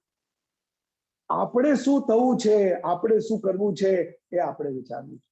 તો ભગવાન કહે છે જે જે પ્રકારથી મારી શરણમાં આવે છે તેને તે પ્રકારથી શ્રદ્ધાને હું પૂર્ણ કરું છું અને તે પ્રકારથી એને હું ભજું છું, સ્વીકારું છું, એને ફલનું દાન કરું. જો કેટલી ગૂઢ વાત કહી. જો તમે એને ભગવાન માનશો તો તમારે સાચો ભક્ત થવું પડશે. એ તો ભગવાન છે જ, તમે ભક્ત થાઓ. જો તમે એને ગુરુ માનશો તો તમારે એક સાચા શિષ્ય બનવું પડશે. એ ગુરુ થઈ શકે છે, તમે શિષ્ય થઈ શકો છો સાચા. જો તમે એને માતા પિતા માનશો તો તમારે સારા સંતાન, પુત્ર પુત્રી બનવું પડશે. એ તો માતા પિતા બી બની શકે છે. જો તમે એને સખા માનશો, મિત્ર માનશો તો તમારા મિત્ર પણ થઈ શકે છે. તમે એક સાચા મિત્ર બનો. તમે એક સાચા મિત્ર છો એમના. જો તમે એને પોતાનો બાલક માનો કે આ તો મારો બાલક છે, તો તમે એક સાચા માતા પિતા બનો. તમે થાઓ છો સાચા માતા પિતા. જ્યારે તમને કોઈ પૂછે છે તમારા કેટલા દીકરા દીકરી, તમે કહો છો 2, એક છોકરો ને એક છોકરી, ત્યારે તમે ભૂલી જાઓ છો કે ઘરમાં બિરાજતો એ નાનકડો બાલ કનૈયો પણ તમારો દીકરો છે, દીકરી છે. ત્યારે તમે ભૂલી જાઓ છો. ત્યારે તમે એમ નથી કહેતા કે મારા ઘરમાં મારા 3 બચ્ચા છે, આ દીકરો, દીકરી ને મારો કનૈયો. કેમ ભૂલી જાઓ છો એને? જ્યારે તમને કહે છે તમારો પિતા કોણ, તમે તમારા માતા પિતાનું નામ લો છો, તે પરમપિતા પરમેશ્વરને ભૂલી જાઓ છો. કેમ? ત્યારે યાદ નથી આવતા કે એ મારો પિતા બી છે. ત્યારે તમને કોઈ પૂછે તમારો મિત્ર કોણ, તમે મિત્રનું નામ લો છો, ત્યારે તમે કૃષ્ણને ભૂલી જાઓ છો કે કૃષ્ણ પણ મારો મિત્ર છે. કેમ ભૂલી જાઓ છો? કેમ કે તમે એને સાચા મિત્ર માનતા નથી. તમે એને પુત્ર માનતા નથી. તમે એને પિતા માનતા નથી. તમે એને તમારો જ્ઞાતિનો જન માનતા નથી. એટલે તમે ભૂલી જાઓ છો. તમે એને ઈશ્વર પણ માનતા નથી. જો ઈશ્વર માનતા હોત તો તમે સાચા માર્ગ પર, સાચા કર્મ પર ચાલત હંમેશા. પણ એ પણ ભૂલી જાઓ છો કે ઈશ્વર રહીને પણ મારા ઘરમાં મને જોઈ રહ્યો. એટલે એ તો બધું થઈ શકે છે. તમે શું થઈ શકો છો, તમે શું બનવા માંગો છો એ માનો. એ બધું જ થઈ શકે છે. વ્રજ ભક્તો એને પોતાનો મિત્ર માન્યો, ગોપાલ માન્યો, મિત્ર માન્યો. એને કેટલી વાર અપશબ્દ પણ કહ્યા તોય ભગવાને સ્વીકારી લીધા. કેમ? કેમ કે મિત્ર તો મિત્રનું બધું સાંભળે. મિત્રને કોઈ ગાળ આપે તો મિત્ર ખોટું માનતો નથી. તો વ્રજવાસીઓએ તો ગાળ આપી ભગવાનને, તોય ભગવાને સાંભળી લીધી. જો હોલીમાં આપણા ત્યાં પદો આવે છે અને હોલીના પદમાં વ્રજવાસીઓ ગાળ આપે છે ભગવાનને કે તું તો 2 બાપનો દીકરો છે. કૃષ્ણને કહે છે તારા તો 2 બાપ છે, વસુદેવ પણ છે ને નંદરાયજી પણ છે. બધા ગોળા છે તારા ઘરમાં, તું કાળો છે, તારો બાપ કોણ? આવી ગાડી આપી છે બ્રજ ભક્તોએ તો ભગવાનને. તોય ભગવાન હસતા હસતા સ્વીકારે છે. એક કહે છે, ગોપીઓ કહે છે તું તો ચોર છે, તું તો બધાના ઘરમાં જઈને ચોરી કરે છે. ભગવાનને 2 બાપનો કયો, ભગવાનને ચોર કયો. તમે બોલો. તોય ભગવાન કૃષ્ણ જે છે બધું સાંભળે છે. કેમ? કેમ કે એમને પોતાના સખા માન્યા, પોતાની સખીઓ માન્યા, પોતાના માન્યા. અને એ લોકોએ પણ એવું જ સખ્ય ભગવાનનું રાખ્યું. ભગવાનને આમ પોતાના નેત્રના પલકમાં ને હાથમાં એવી રીતે રાખ્યા કે આ અમારો બાલક છે, આ અમારો વ્રજનો ગોપાલ છે, આ અમારો કનૈયો છે, આ મારો મિત્ર છે, આ મારો સખા છે, આ મારો પુત્ર છે, એવી રીતે નંદરાયજી યશોદાજીએ વ્રજ ભક્તોએ માન્યા. તો ભગવાન પણ સખાની જેમ ત્યાં રહ્યા, નાનકડા બાલકની જેમ ત્યાં રહ્યા. તો ભગવાન બધું કરી શકે છે, આપણા પર છે આપણે એને શું માનીએ છીએ. બીજી વાર જો તમને કોઈ પૂછે, જો તમે ભગવાનને પોતાનો બાલક માનતા હો, બીજી વાર કોઈ તમને પૂછે કેટલા બચ્ચા તમારા ઘરમાં છે, તો કહેવાનું ભૂલતા નહીં કે આ બે મારા છે, પણ સાથે મારો કનૈયો પણ મારા ઘરમાં બેઠો છે, સાથે મારા ઠાકોરજી મારા ઘરમાં બેઠા છે, મારા બાલક એ પણ મારા બચ્ચા છે. એનું પણ મારે એવી જ રીતે ધ્યાન રાખવું છે જેમ હું મારા દીકરા દીકરીનું રાખું છું. એને પણ મારે ખવડાવવાનું છે, પીવડાવવાનું છે, વસ્ત્ર પહેરાવવાના છે, સુવડાવવાના છે, ઉઠાવવાના છે, એનું પણ મારે ધ્યાન રાખવું છે. એ પણ મારો બાળક છે. ભગવાન બધું બની શકે છે.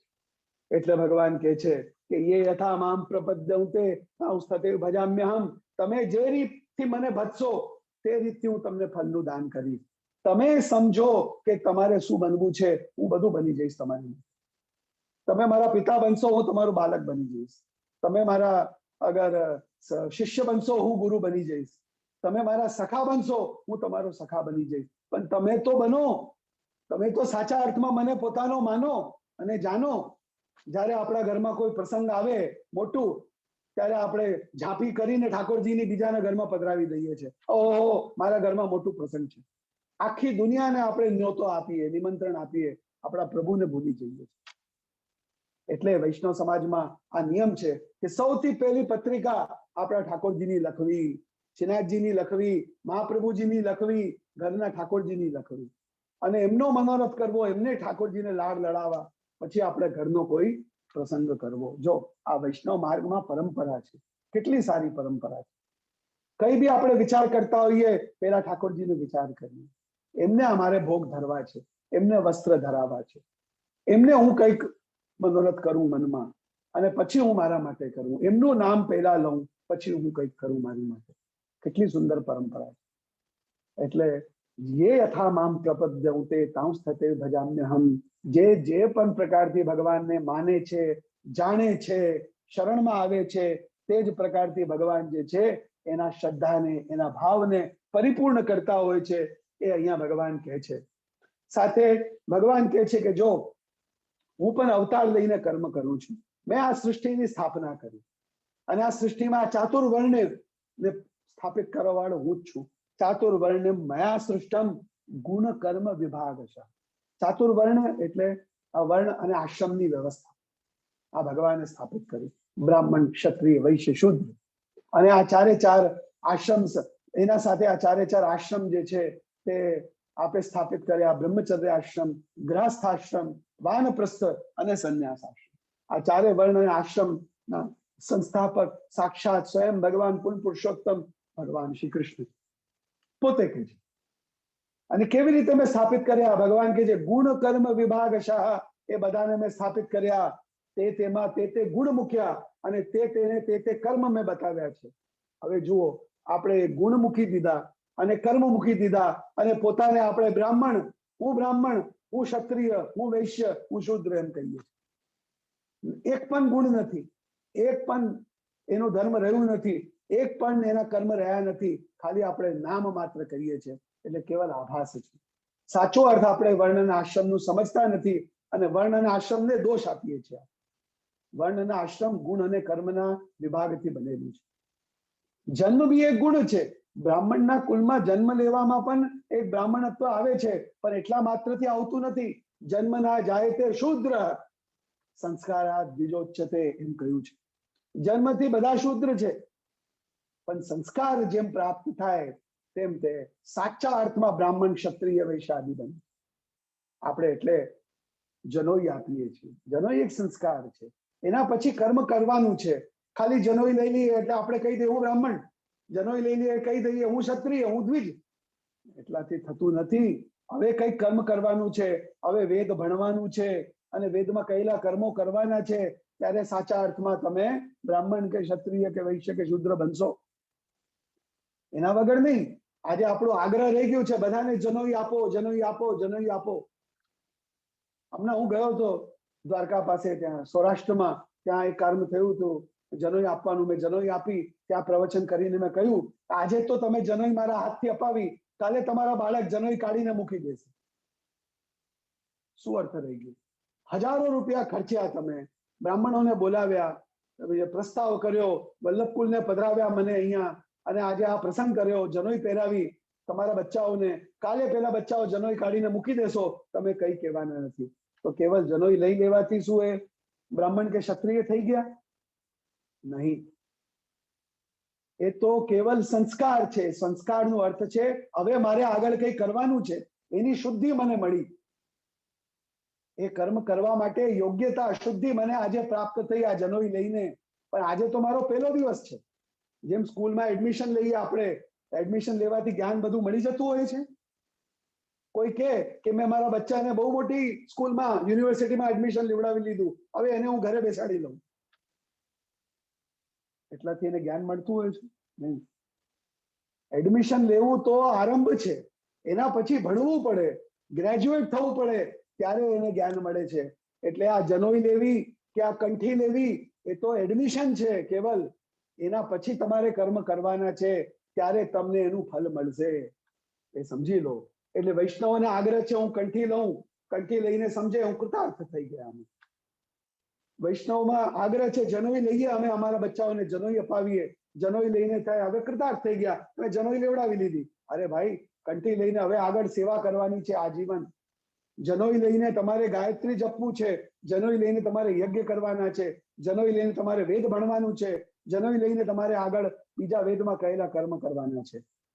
ત્યારે તમે સાચા અર્થમાં બ્રાહ્મણ કે ક્ષત્રિય કે વૈશ્ય કે સાચા અર્થમાં ત્રિવર્ણની સેવા કરવા વાળા શુદ્ર બી બનશો. તો ભગવાને તો ગુણ અને કર્મ બધું કરવાનું કહ્યું છે. ન તો આપણામાં એ ગુણ રહ્યા, ન આપણે એ કર્મ કરતા હોઈએ છીએ. ખાલી આ જનોઈ કંઠી દેખાડીને કહી દઈએ હું બ્રાહ્મણ, હું ક્ષત્રિય, હું વૈશ્ય, એટલા માત્રથી કોઈ થતું નથી. આજે બધા વર્ણ, બધા આશ્રમ નષ્ટ થઈ ગયા. કેવલ આભાસ, આભાસનો અર્થ છે છાયા. જે મનુષ્યની છાયા પડે ને ધૂપમાં, એવી રીતે બ્રાહ્મણ, ક્ષત્રિય, વૈશ્ય, શૂદ્ર કેવલ છાયા માત્ર રહી ગઈ છે. સાચા અર્થમાં બ્રાહ્મણ, ક્ષત્રિય, વૈશ્ય, શૂદ્ર રહ્યા જ નથી. આ વર્ણ અને આશ્રમની વ્યવસ્થા બધી આપણે ધ્વસ્ત કરી દીધી. ભગવાને વર્ણ અને આશ્રમની વ્યવસ્થા ગુણ અને કર્મના અનુસાર સૃષ્ટિનું સારું સંચાલન થાય. અધ્યયન, અધ્યાપન, ધર્મની રક્ષા, વ્યાપાર, વાણિજ્ય, ગોપાલન અને ખેતીવાડી બધું થાય અને બધા વર્ણની સેવા થાય. એના માટે ભગવાને આ 4 વર્ણ અને 4 આશ્રમની સ્થાપના કરી. આપણે બધું નષ્ટ કરી દીધું, વર્ણ અને આશ્રમ વ્યવસ્થા. અને પાછું એવું નથી, પાછા આપણે એક એવી અદ્ભુત વ્યવસ્થા લઈ આવ્યા છીએ. હવે આપણે આ 4 વર્ણ અને 4 આશ્રમમાંથી 2 વર્ણ લઈ આવ્યા છીએ. એ કયા છે?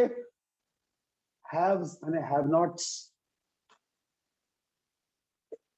Upper class, middle class, lower class.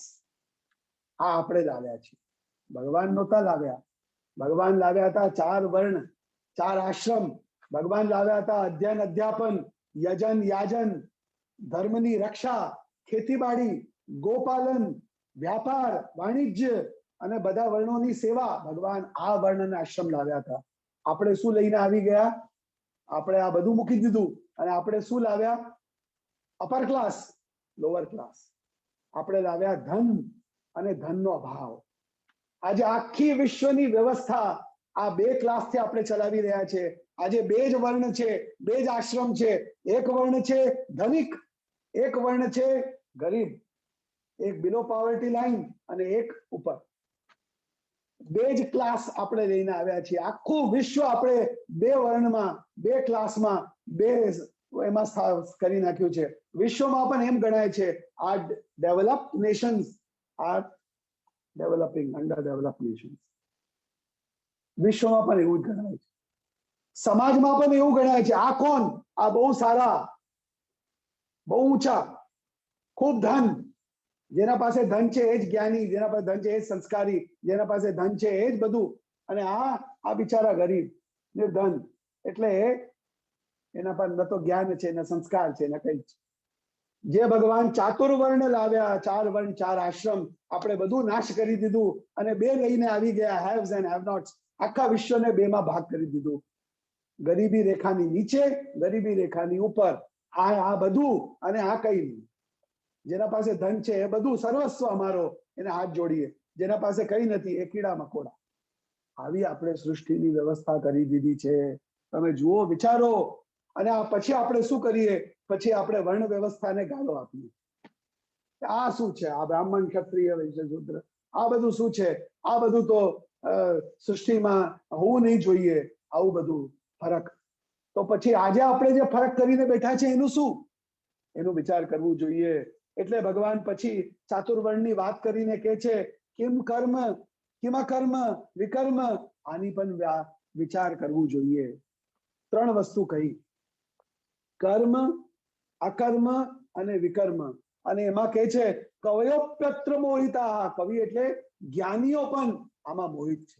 કોઈને ખબર નથી શું કર્મ છે, શું અકર્મ છે ને શું વિકર્મ છે.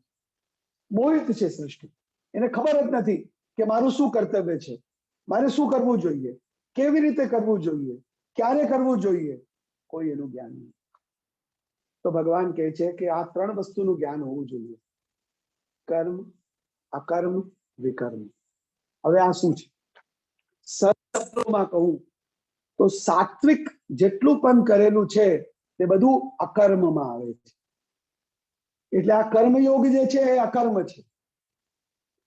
એનો અર્થ શું છે?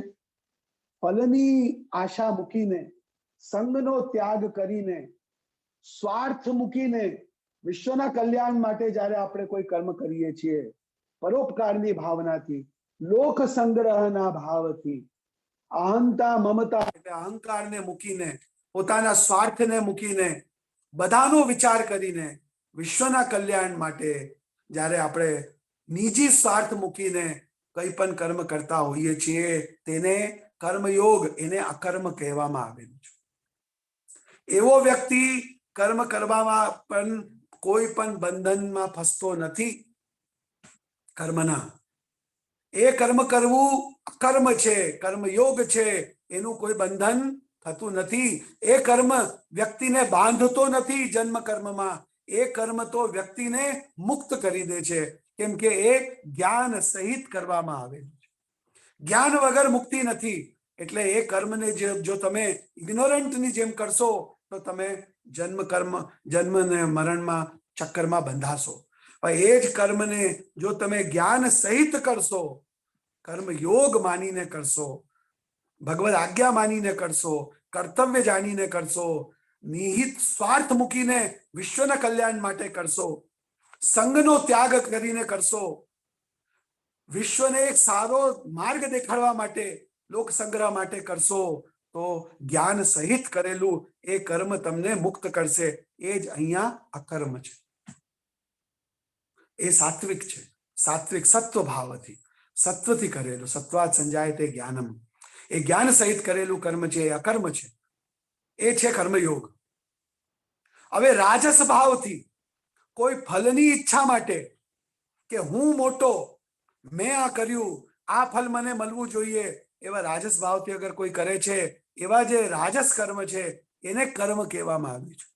એ કર્મ. અને ત્રીજું છે કર્મ, અકર્મ અને વિકર્મ. એ વિકર્મ છે તામસ ભાવથી કરેલું કર્મ. એ વિકર્મ છે. આ બધું 18મા અધ્યાયમાં પાછું થશે ખુલાસો એનું. એ વિકર્મ છે. એટલે જે આલસ્યથી ભરેલો, અજ્ઞાનથી ભરેલો, મોહથી ભરેલો, કેવલ નિજી સ્વાર્થ માટે જ કેવલ, અને વિશ્વનું કલ્યાણ નહીં પણ વિશ્વના નાશ માટે કરેલું, કોઈનું ખરાબ થાય એના માટે કરેલું, જે ન કરવું જોઈએ એવું કરેલું, એ બધું વિકર્મ છે. તો ભગવાન અહીંયા ખૂબ જ સુંદર અક્ષરમાં, 3 અક્ષરમાં આ બધું, બધા કર્મની વ્યાખ્યા કરી દે છે. શું કર્મ છે, શું અકર્મ છે ને શું વિકર્મ છે. એટલે અકર્મ એટલે કર્મયોગ, જ્ઞાન સહિત કરેલું, સત્વથી કરેલું, એ અકર્મ. રાજસ ભાવથી, ફલની ઈચ્છાથી, સંગ સહિત કરેલું, એ કર્મ.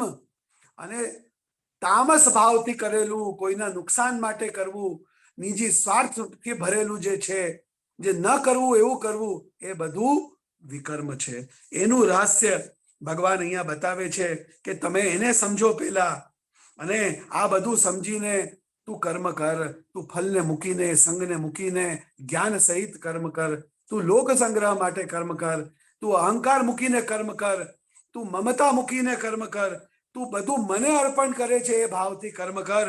બ્રહ્માર્પણમ બ્રહ્મ હવિર બ્રહ્માગ્નૌ બ્રહ્મણા હોતમ બ્રહ્મેવ તેન ગંતવ્યમ બ્રહ્મ કર્મ સમાધિના. તો એમ માન કે કર્મ કરવા વાળો હું નથી, બધું ઈશ્વર કરે છે ને કરાવે છે. એવા જ્ઞાન સહિત તું કર. એ સાચો કર્મ છે, એ સાચો યજ્ઞ છે. આને બતાવતા ભગવાન યજ્ઞના પણ અનેક પ્રકાર બતાવે છે કે યજ્ઞ પણ એક પ્રકારનો નથી, યજ્ઞ પણ ઘણા પ્રકારના છે. દ્રવ્ય યજ્ઞ, તપો યજ્ઞ, યોગ યજ્ઞ, સ્વાધ્યાય યજ્ઞ અને જ્ઞાન યજ્ઞ, કેટલા યજ્ઞ છે. આજે હોમ હવન કરવું આ એક પ્રકારનું યજ્ઞ છે. આજે બેસીને તપ કરવું એ એક પ્રકારનું યજ્ઞ છે. આ પ્રાણાયામ આદિ કરવું, આસન આદિ કરવું એક પ્રકારનું યજ્ઞ છે. આ ભણવું અને ભણાવવું એ એક પ્રકારનું સ્વાધ્યાય યજ્ઞ છે. અને આ બધું સમજવું જે શાસ્ત્ર ભગવાને કહેલું છે એ જ્ઞાન યજ્ઞ એક પ્રકારનું યજ્ઞ છે. એટલે કેટલા યજ્ઞ છે? યજ્ઞ બી એક નથી. ભણવું ભણાવવું પણ એક યજ્ઞ છે. યજન યાજન પણ એક યજ્ઞ છે. વિચારાત્મક તપ કરવું એ પણ એક યજ્ઞ છે. સ્થિર બેસીને પ્રાણાયામ કરવું એ પણ એક યજ્ઞ છે. અને ભગવાને શાસ્ત્રમાં જે કંઈ જ્ઞાન આપ્યું છે એને સમજવું, એના અનુસાર જીવનમાં ચાલવું અને એ સંદેશ વિશ્વને આપવું એ સૌથી મોટો જ્ઞાન યજ્ઞ છે. એટલે ભગવાન કહે છે કે આ બધા યજ્ઞમાં સૌથી ઉત્તમ તો હું જ્ઞાન યજ્ઞને માનું છું. શ્રેયા દ્રવ્યમયાત યજ્ઞાત જ્ઞાન યજ્ઞ પરંતપ સર્વકર્માખિલમ પાર્થ જ્ઞાને પરિસમાપ્યતે.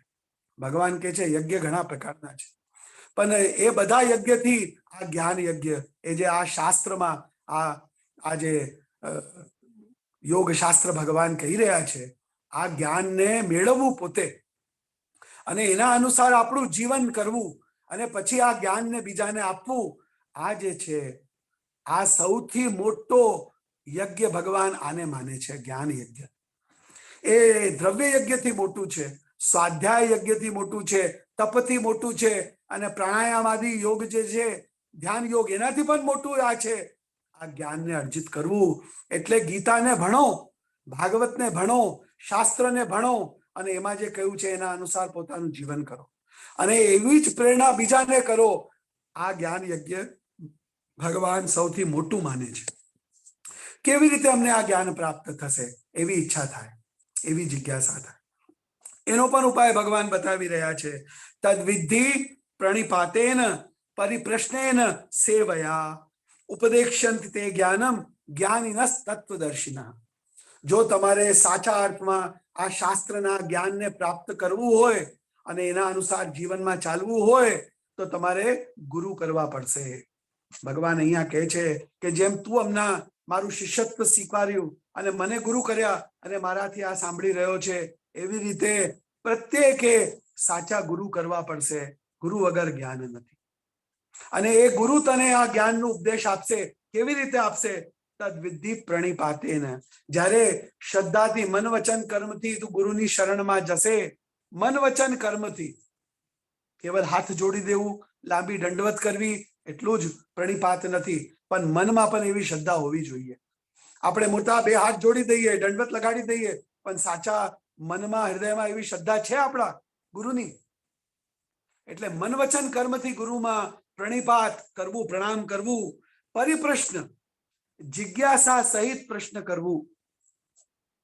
સાચી જિજ્ઞાસા, જાણવાની ઈચ્છા, મને મારા જીવનમાં કઈ ઉપયોગ થાય, જીવનમાં મારે કઈ સારી દિશા મળે, એના માટે પૂછવું જોઈએ. ખાલી પૂછવા ખાતર પૂછવું એ સાચી જિજ્ઞાસા નથી. પોતાના જીવનમાં કઈ પરિવર્તન આવે એના માટે પૂછવું અને પૂછીને પછી એના પર ચાલવું એ સાચી જિજ્ઞાસા છે. બીજો ઉપાય આ બતાવ્યો, પરિપ્રશ્ન. ત્રીજો ઉપાય બતાવ્યું, સેવા. સેવા વગર કંઈ પણ પ્રાપ્ત થતું નથી. કંઈ પણ પ્રાપ્ત કરવું હોય તમને તો સેવા. મા બાપથી પણ કંઈ પ્રાપ્ત કરવું હોય તમને તો તમારે મા બાપની સેવા કરવી જોઈએ. જો તમારા સમાજથી કંઈ પ્રાપ્ત કરવું હોય તો સમાજની સેવા કરો. ગુરુથી કંઈ પ્રાપ્ત કરવું હોય તો ગુરુની સેવા કરો. ઈશ્વરથી પણ કંઈ પ્રાપ્ત કરવું હોય તો ઈશ્વરની પણ મન વચન કર્મથી સેવા કરો. કેમ કે સેવાથી જ માતા પિતા પણ પ્રસન્ન થાય, સેવાથી જ સમાજ પ્રસન્ન થાય, સેવાથી જ ગુરુ પ્રસન્ન થાય અને સેવાથી જ ઈશ્વર પણ પ્રસન્ન થાય. સેવા વગર મળવાનું નથી, ખાલી કહેવાથી મળવાનું નથી. હું બહુ શ્રદ્ધાળુ, હું બહુ બધું સેવા કરું, આટલું બોલવાથી કઈ થતું નથી. હૃદયમાં શ્રદ્ધા રાખીને, જિજ્ઞાસા રાખીને, તન મન ધનથી તમે ઈશ્વરની સેવા કરો, તન મન ધનથી ગુરુની સેવા કરો, તન મન ધનથી માતા પિતાની સેવા કરો, તન મન ધનથી સમાજની સેવા કરો, તો તમને ગુરુથી, ઈશ્વરથી, સમાજથી, માતા પિતાથી, શિક્ષકોથી બધું જ મળશે. તમે સેવા કરો. પહેલા તમે તન મન ધનથી એમને પ્રણિપાત કરો, નમન કરો, અને તમે સાચી જિજ્ઞાસા મનમાં કરો તો તમને બધું જ પ્રાપ્ત થશે. આ રીતે ભગવાને અહીંયા ઉપદેશ આપ્યો છે. આ હું મારા ઘરનો પલોથન નથી કહી રહ્યો. જેને પણ આ વાંચવું હોય, ભગવદ્ ગીતા ખોલી લે અને ભગવદ્ ગીતાનો 4થો અધ્યાય ખોલી લે, જેમાં ભગવાન કહે છે તદ વિદ્ધિ પ્રણિપાતેન પરિપ્રશ્નેન સેવયા ઉપદેક્ષંતિ તે જ્ઞાનમ જ્ઞાનિનઃ તત્વદર્શિનઃ. જ્ઞાની તત્વદર્શી તેવા ગુરુઓ તમને ત્યારે તે ઉપદેશ આપશે જ્યારે તમે સાચા મનથી તેમને પ્રણિપાત નમન કરશો, સાચા મનથી જિજ્ઞાસા પ્રગટ કરીને પ્રશ્ન કરશો અને સાચા તન મન ધનથી એમની સેવા કરશો. ત્યારે જ્ઞાની તત્વદર્શી તમને તે જ્ઞાન આપશે. ત્યારે તમને જ્ઞાન ફલિત થશે. સેવા વગર કોઈ પણ જ્ઞાન ફલિત થતું નથી. નહીં તો વાંચીને પણ વ્યક્તિને મળી જાય, પોતે પણ ગુરુ કર્યા વગર વાંચીને પણ મળી જાય. કેમ આપણે બચ્ચાઓને સ્કૂલમાં મોકલીએ ટીચર પાસે? કેમ આપણે દીક્ષા લઈએ છીએ? કેમ કંઠી લઈએ છીએ? કેમ ગુરુની શરણે જઈએ છીએ? કેમ પોતે બધી પુસ્તકો વાંચીને નથી મહાન થઈ જતા? તો ભગવાને જ આ સ્થાન આપ્યું છે. ભગવાને પોતે આ ગુરુ રૂપથી પણ જન્મ લીધો છે. એટલે ગુરુના શરણ જઈને, સાચા ગુરુના, જે તમને જ્ઞાન અને તત્વદર્શન, જે પોતે જ્ઞાન અને તત્વદર્શી છે, એવા સાચા જ્ઞાની તત્વદર્શી ગુરુના શરણે જઈને અને તમારે આ બધા શાસ્ત્રો, ભગવદ્ ગીતા, ભાગવત આદિ બધું ભણવું જોઈએ. ત્યારે જ તમને તે જ્ઞાન જે છે તે મળી શકે છે. અને ભગવાન એવા જ્ઞાનની પ્રશંસા કરે છે કે બધા યજ્ઞોમાં સૌથી મોટો યજ્ઞ હું જ્ઞાન યજ્ઞ માનું છું. અને એ જ્ઞાન યજ્ઞ તો તમારે ગુરુની શરણ જઈને જ એ જ્ઞાન યજ્ઞ થશે. તમે જે છે તે નતમસ્તક થઈને ગુરુની શરણમાં જાઓ અને જ્ઞાન યજ્ઞ કરો અને જિજ્ઞાસા પ્રગટ કરો, તેમની સેવા કરો અને જ્ઞાન મેળવો, ત્યારે તમારો ઉદ્ધાર થશે. એમ જ્ઞાનની પ્રશંસા કરીને ભગવાન કહે છે શ્રદ્ધાવાન લભતે જ્ઞાનમ તત્પર સંયતેન્દ્રિય. જેના હૃદયમાં શ્રદ્ધા છે, જેનું હૃદય શુદ્ધ છે અને જે સંયત ઇન્દ્રિય, જેને ઇન્દ્રિયો વશમાં કરેલી છે, જે પરિશ્રમ કરે છે, એને જ્ઞાન પ્રાપ્ત થાય છે. એવા જ્ઞાનથી જ તમારો ઉદ્ધાર થશે. અને અજ્ઞશ્ચ અશ્રદ્ધાનશ્ચ સંશયાત્મા વિનશ્યતિ. જેને જ્ઞાન માટે પ્રયત્ન નથી કર્યું, ગુરુ નથી કર્યા, પરિશ્રમ નથી કર્યું, જે અજ્ઞાની છે, જેને શ્રદ્ધા જ નથી, જે પોતે જ બધું હું છું એમ માને છે કે હું જ જ્ઞાની, હું જ ગુરુ, હું જ મોટો, હું જ બધું સર્વલક્ષણ સંપન્ન, એવાને જ્ઞાન પ્રાપ્ત થતું નથી. એટલે જેનામાં જ્ઞાન નથી, જે અજ્ઞાની છે, જેનામાં શ્રદ્ધા નથી, અશ્રદ્ધાલુ છે, અને સંશય આત્મા, જે બધી વસ્તુમાં સંશય કર્યા કરે, એને ક્યાંય નિશ્ચય થતો નથી, જે શંકા કર્યા કરે, શંકાલુ હોય, જેને ઈશ્વરમાં શ્રદ્ધા નથી, ગુરુમાં શ્રદ્ધા નથી, સમાજમાં શ્રદ્ધા નથી, સમાજની સંસ્થામાં શ્રદ્ધા નથી, મનુષ્યમાં શ્રદ્ધા નથી, જેને કોઈનામાં શ્રદ્ધા નથી, સદા બધા ઉપર શંકા જ કર્યા કરે છે, એને સદા શંકા જ થતી હોય છે, એવા જે છે તેનો વિનાશ થાય છે. એમ ભગવાન. કોનો વિનાશ થાય છે? 3 વ્યક્તિઓનો: અજ્ઞનો, અશ્રદ્ધાલુનો અને શંકાલુ વ્યક્તિનો. એટલે અજ્ઞાનતા જ્ઞાનથી નિવૃત્ત થાય છે, અશ્રદ્ધા શ્રદ્ધાથી નિવૃત્ત થાય છે, અને શંકા નિશ્ચય કરવાથી નિવૃત્ત થાય છે. અને નિશ્ચય ત્યારે થાય જ્યારે તમે શ્રદ્ધાપૂર્વક ગુરુ કરો અને જ્ઞાનને મેળવો. ત્યારે તમારી બુદ્ધિ સ્થિર થાય, ત્યારે તમને નિશ્ચય થાય, ત્યારે તમે સાચું અને ખોટું જાણી શકો છો. ત્યારે તમારા મનમાં કોઈ શંકા રહેતી નથી. આ જ માર્ગ સાચો છે, આ માર્ગ ખોટો છે, મારે આ જ માર્ગ પર, રાજમાર્ગ પર ચાલવું છે, ત્યારે તમારી બુદ્ધિ સ્થિર અને નિશ્ચિત થાય છે. જ્યાં સુધી એ થતું નથી, આ જીવન શંકા થયા કરે, આ કરું કે આ કરું, આ દેવતાને ભજું કે આ દેવતાને ભજું, આ ગુરુ કરું કે આ ગુરુ કરું, આ પુસ્તક વાંચું કે આ પુસ્તક વાંચું, આને પૂછું કે એને પૂછું, એને કોઈમાં શ્રદ્ધા થતી નથી અને એનો ચિત્ત ક્યારેય શાંત થતો નથી. અને એવો અશ્રદ્ધાળુ માણસ, શંકાલુ માણસ, અજ્ઞાની માણસ, છેવટે એનો નાશ જ થાય છે. આ પણ વાણી સાક્ષાત ભગવાન શ્રી કૃષ્ણએ કહેલી છે. હું મારા મનનો પલોથન કહી રહ્યો નથી. એટલે બધા ખાસ આ વસ્તુને જાણજો કે અહીંયા પરેશ બાવા કઈ પોતાના મનની બધી વાતો નથી કરી રહ્યા. આ ભગવદ્ ગીતાના વાક્યો છે. અજ્ઞશ્ચ અશ્રદ્ધાનશ્ચ સંશયાત્મા વિનશ્યતિ નાયમ લોકો અસ્તિ ન પરો ન સુખમ સંશયાત્મના. જેને જ્ઞાન નથી, જેને શ્રદ્ધા નથી અને જેને નિશ્ચય નથી, જે સદા શંકા કર્યા કરે, એને આ લોકમાં પણ કઈ મળતું નથી અને આ લોક ત્યાગીને બીજા પણ લોકમાં કઈ મળતું નથી. એટલે ભગવાન કહે છે કે હે અર્જુન, તને જે હું આ જ્ઞાન આપી રહ્યો છું તે જ્ઞાન સહિત તું તારો શાસ્ત્ર ધર્મ જે છે તે કર્મ કર અને બધી શંકાઓને દૂર કર અને યોગમાં ઉત્તિષ્ઠ ભારત, આ કર્મ યોગનો, આ યોગ શાસ્ત્રનો તું અનુસરણ કર. પોતાના કર્મ પર જે છે આરૂઢ થા અને ઉભો થઈ જાય યુદ્ધ કરવા માટે હે અર્જુન, એમ ભગવાન એને પ્રોત્સાહન કરીને આ અધ્યાય અહીંયા સંપૂર્ણ થાય છે. પ્રભુના ચરણ કમલોમાં હું આ વાણીને સમર્પિત કરું છું. બહુ જ સરસ ભાવશ્રી. ખૂબ જ સંક્ષિપ્તમાં આપે જે એન્ટાયર જ્ઞાન કર્મ સંન્યાસ યોગ સમજાવ્યો, 42 શ્લોક અને 42 મિનિટ. સો ઘણા ટૂંક સમયમાં સારી રીતે આપે વક્તવ્ય કર્યું, બહુ જ સરસ. અને એટલે આજે એમ કહીશ કે ગીતા આયુષ્યમાં લાવી કેમ શકાય, ગીતા પોતાના આયુષ્યમાં ઉતારી કેમ શકાય, એ આપે બહુ જ સારી રીતે સમજાવ્યું. અને આ 3 વાતો તો બહુ જ અપ્રતિમ વાતો હતી કે જ્ઞાન, શ્રદ્ધા અને શંકા. રિયલી ધીસ ઇઝ, આ દરેકના આયુષ્યમાં જો એપ્લાય થાય તો બહુ મોટો ચેન્જ મનુષ્યના આયુષ્યમાં, માણસના આયુષ્યમાં આવી શકે.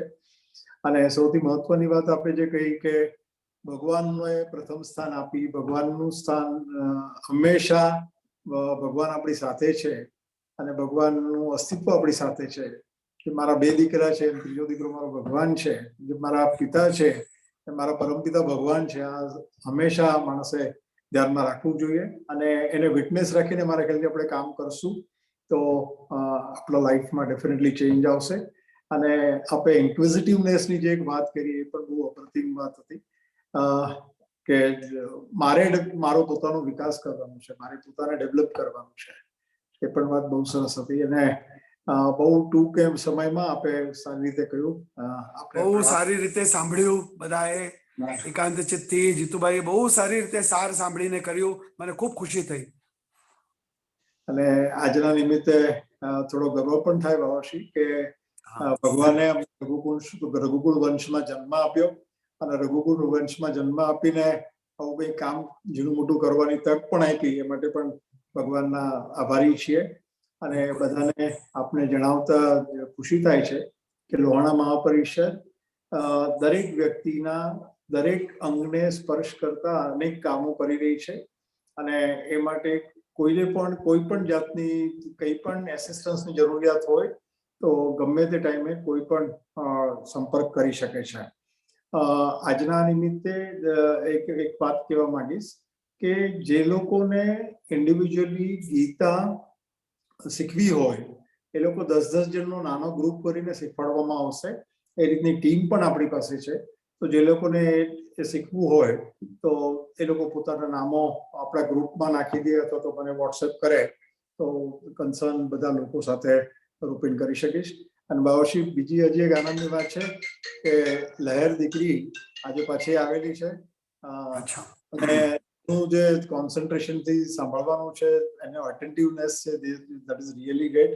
આજે આપણી વચ્ચે લોહાણા મહાપરિષદના મહારાષ્ટ્રના પ્રેસિડેન્ટ ધર્મેન્દ્રભાઈ કારિયા પણ છે, આપણી અધ્યાત્મ સમિતિના અધ્યક્ષ ગિરીશભાઈ ડ્રેસવાલા પણ છે, મુંબઈ ઝોનના પ્રેસિડેન્ટ પિયુષભાઈ ગંઠા છે, અમારા મેડિકલ સમિતિ બાવાશ્રી જે કોઈની પણ મેડિકલ આસિસ્ટન્સની જરૂરિયાત હોય તો એનું ડિસ્પોઝલ મહાપરિષદ લેવલમાં 24 કલાકમાં થઈ જાય છે. એટલે એને જે મદદ જોતી હોય આર્થિક અથવા સલાહ જોતી હોય એ 24 કલાકની અંદર પહોંચી જાય છે. ડોક્ટર દહિયા પણ આજે આપણી વચ્ચે હાજર છે.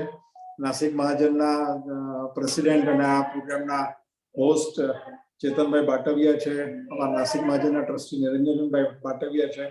બધા જ વડીલો ભાઈઓ બહેનો આજે હાજર છે. બધાને નમસ્કાર કરું છું. અને ખાલી 10 મિનિટ માટે આ ચોથા અધ્યાય પર જો કોઈને કંઈ પૂછવું હોય પ્લીઝ એકેડેમિક સવાલો નહીં કરતા, પણ બાવાશ્રીએ જે વાતો કરી એ વાતોમાં ફર્ધર કોઈ ક્લિયરિફિકેશન જોતું હોય તો મારે ખ્યાલથી ફોકસ એટલા પૂરતી ચર્ચા કરવી. એ તો એકેડેમિક ઘણી બધી ચર્ચાઓ થઈ જાય, લાંબી થઈ જાય છે. બાવાશ્રીને રિક્વેસ્ટ કરી છે કે 10 મિનિટ માટે આપ પ્લીઝ અમારી સાથે રહેજો. આ પ્રવચન આપનું પૂરું થઈ જાય એટલે આપણે 10 મિનિટની અંદર ક્વિક ફોકસ ક્વેશ્ચન ચોથા અધ્યાય પર બાવાશ્રીએ જે કંઈ વાતો કરેલી છે એ વાતોને અનુષંગિક વાતો જ આપણે પૂછવાની છે. એકેડેમિક કે આપણે હમણાં કોઈ ભાઈએ ગ્રુપમાં નાખ્યું પણ હતું કે દીકરીને જણાય કેમ ના લેવાય, પણ આ વાતો મારે ખ્યાલથી આપણે અલગથી ચર્ચા કરશું. બાવાશ્રીને આવી જે કોઈ વાતો હોય એના માટે.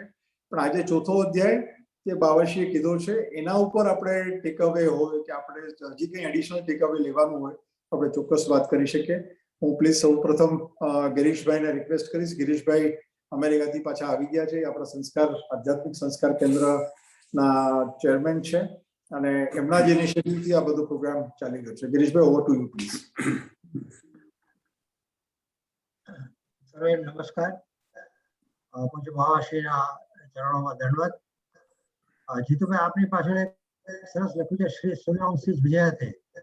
બાવાશ્રી આજે વાત કરી સૂર્યવંશની અને પછી રઘુવંશ આવે એટલે સૂર્યવંશી આપણે છીએ એનું આપણે ગૌરવ છે.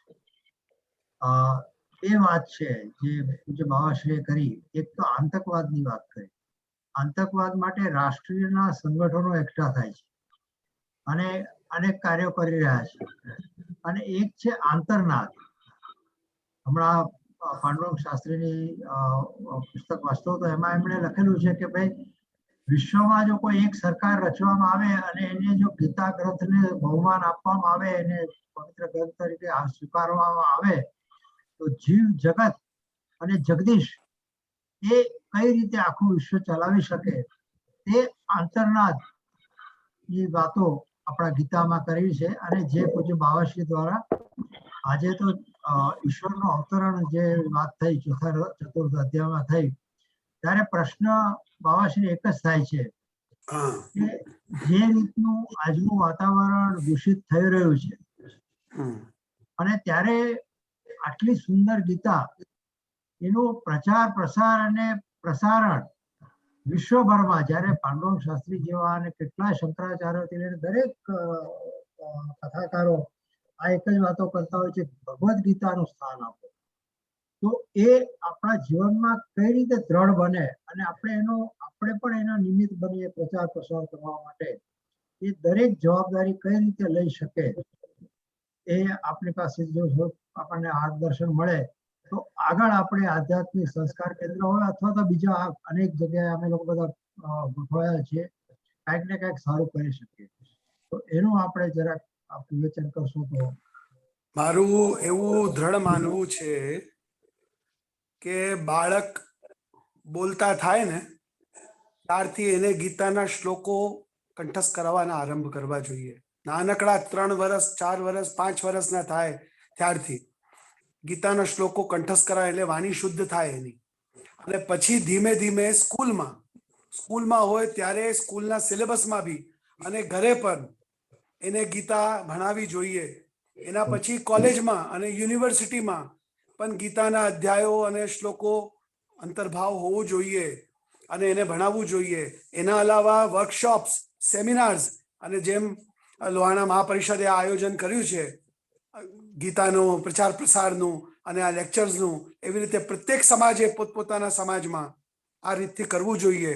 એટલે ગીતાના શ્લોકોને અત્યંત બાલ્યકાલથી રટન કરવું, પછી અમુક શ્લોકોના અર્થો એને સમજાવવા, પછી સ્કૂલના સિલેબસમાં એને લેવું, માતા પિતા દ્વારા શીખવાડવું, ગુરુ દ્વારા એને શીખવાડવું, યુનિવર્સિટી લેવલ સુધી ભગવદ્ ગીતાનું ગૂઢ અધ્યયન, ભાવાર્થ, ગુડાર્થ બધું એને કરાવવું, ત્યારે જઈને એ એક સારા વર્લ્ડ સિટીઝન્સ બની શકે છે. વર્લ્ડ સિટીઝન્સ જેની આપણે વાત કરીએ છીએ, એક વિશ્વની. ત્યાર સુધી નહીં. ભગવદ્ ગીતાના જ્ઞાન વગર આજે બધા થોડું થોડું લે છે. કોઈ પોઝિટિવિટીના નામ પર, કોઈ રિલિજનના નામ પર, કોઈ એથિક્સના નામ પર બધા ભગવદ્ ગીતા જ ભણાવી રહ્યા છે. પણ એનું જેવું વ્યાપક સ્વરૂપ સમજવું જોઈએ એવું આપણે એક સિસ્ટમેટિક અને વ્યાપક રૂપથી હજી પ્રયત્ન ચાલુ છે. મને ખુશી છે આ ગવર્મેન્ટ પ્રયત્નશીલ છે. આગળની ગવર્મેન્ટે એનો નાશ કર્યો. સ્કૂલમાંથી, કોલેજમાંથી, સમાજમાંથી, આપણી વિચારધારામાંથી, આપણા માનસમાંથી એને ઉડાવી દીધું. અહીંયા સુધી કહી દીધું કે ભગવાન શ્રી કૃષ્ણ અને રામચંદ્રજી કેવલ એક કથાનક છે, કેવલ કથાના પાત્ર છે, બીજું કઈ નથી. આવું શીખવાડવા લાગ્યા હતા આપણે આપણા બચ્ચાઓને.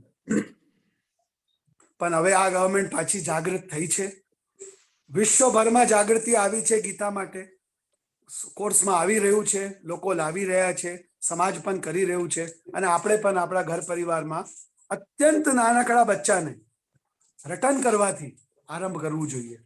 અને પછી એને ભગવદ્ ગીતાના અમુક શ્લોકોથી પ્રારંભ કરાવવું જોઈએ. પછી સ્કૂલમાં આગ્રહ કરવું કે એને ભણાવે. વર્કશોપ્સ, લેક્ચર્સ, પુસ્તકો, ચિત્રોના માધ્યમથી ભગવદ્ ગીતાના સિદ્ધાંતો અને જીવનના દ્રષ્ટાંત, ઉદાહરણ ભગવદ્ ગીતાના માધ્યમથી આપવા જોઈએ એને. આમ એનું પ્રચાર પ્રસાર આપણે કરી શકીએ છીએ. બહુ સારી વાત કરી દિનેશભાઈ. અને બાવશ્રી, ડેફિનેટલી લોહાણા મહાપરિષદ લેવલમાં આ ગીતા અભ્યાસ વર્ગ ઇનિશિયેટ કરવાનું કારણ જ એ છે કે એક તો ગીતાજી વિશે આપણે થોડું જાણીએ આપણી જેવા પાસેથી, અને પ્લસ રેગ્યુલર ગીતાજીનું અધ્યયન થાય ઓનગોઈંગ બેસિસ પર અલગ અલગ સેક્ટરના, એટલે અલગ અલગ એજ ગ્રુપના, અલગ અલગ ક્ષેત્રના લોકોની સાથે આ રીતનો એક મહાપરિષદનો નાનકડો પ્રયત્ન પણ છે. આના સિવાય ધર્મેન્દ્રભાઈ, તમારે કંઈ અથવા બીજા કોઈને પણ વાત કરી હોય તો પ્લીઝ હેન્ડ રેઝ કરજો તો બેટર હશે. અમારા પરમ મિત્ર ચેતનભાઈ અધ્યક્ષ કેમ દેખાતા નથી સ્ક્રીન પર? જરા વૈભવ, ચેતનભાઈ અમે જ્યારે મળીએ ત્યારે ખૂબ જિજ્ઞાસા પ્રગટ કરતા હોય છે. તો હું ચાહીશ કે અધ્યક્ષ પદ પર આસીન છે તો જરૂરથી એમાં ભાગ લે. ચોક્કસ. વૈભવ, બાવાશ્રી ચેતનભાઈ આવે ત્યાં સુધી એ બાવાશ્રી આજે જે જાણવા મળ્યું, જે આપણે રિફ્રેશ થયું અને એમાં એડિશનલ જે થયું, એ દરેકના જીવનમાં રોજ બરોજમાં આ સબ્જેક્ટો કનેક્ટેડ છે. એટલે આજે શીખ્યા એ તમે લાઈફ ભર તમે એમનો યુઝ કરી શકો છો. અને આ ઇનિશિયેટિવ લેવા બદલ જીતુભાઈ, આશિક મહાજન, બાટોરિયા બ્રધર્સ, રિયલી બહુ સારું કાર્ય થઈ રહ્યું છે. અને ખૂબ અભિનંદન એમનું. બાવાશ્રી, જે લેંગ્વેજમાં તમે સમજાવી રહ્યા છો, એકદમ સિમ્પલ લેંગ્વેજમાં, એકદમ સોફ્ટ વર્ડ્સમાં, એ તરત મગજ. હું ગુજરાતીમાં કહેવાનો પ્રયત્ન જ કરી રહ્યો છું. એકદમ સોફ્ટ લેંગ્વેજમાં. એટલે રિયલી ગુડ ગોઈંગ. બાવાશ્રીને ધર્મેશભાઈ, આપણે ખીલેલા જોવા હોય તો we need to listen in Hindi, એવું છે. આજે એ દેખાય છે કે બાવાશ્રીને એક સબ્જેક્ટ પર 2-4 કલાક આપો તો ઓછા પડે એવું દેખાય છે. અત્યારે આપણી પાસે ટાઈમ શોર્ટ રહે છે, પણ રિયલી મજા આવતી હતી. એમ લાગે હજી સાંભળે. Really good. મને આનંદ આવી રહ્યો છે. બધા જિજ્ઞાસાથી સાંભળે છે. મને કહેવાનો આનંદ આવી રહ્યો છે. હા, બહુ મજા આવી. ડોક્ટર દૈયા, આપ કઈ? બાવા, હા બોલો, કહો, પૂછો કઈક. બાવા ધન્યવાદ. ચેતનભાઈ છે. ચેતનભાઈ, હા, ચેતનભાઈને પિન કરો. ચેતન, તમે તમારો વિડીયો ઓન કરો. જી, પૂછો કઈક. વિડીયો ઓન છે જીતુભાઈ. એ સતત જિજ્ઞાસાથી પૂછતા જ હોય છે. મને ઘણી વાર અમારે વાતો થતી હોય છે. હું ચાહીશ કે પૂછો તે બધાને સાંભળવું મળે. નાસિકમાં બાવા નહીં બાવા, ડોક્ટર, હા, ઘણું ઇન્ટરેક્શન અમારું થતું હોય છે કોન્સ્ટન્ટલી. એટલે પૂછતા જ હોય છે મને મહાભારત, ભગવદ્ ગીતા વિષયમાં. એટલે મેક્સિમમ લાભ લેતો જ જતો રહે છે. જય જય શ્રી, દંડવત પ્રણામ. જય જય શ્રી. આશીર્વાદ.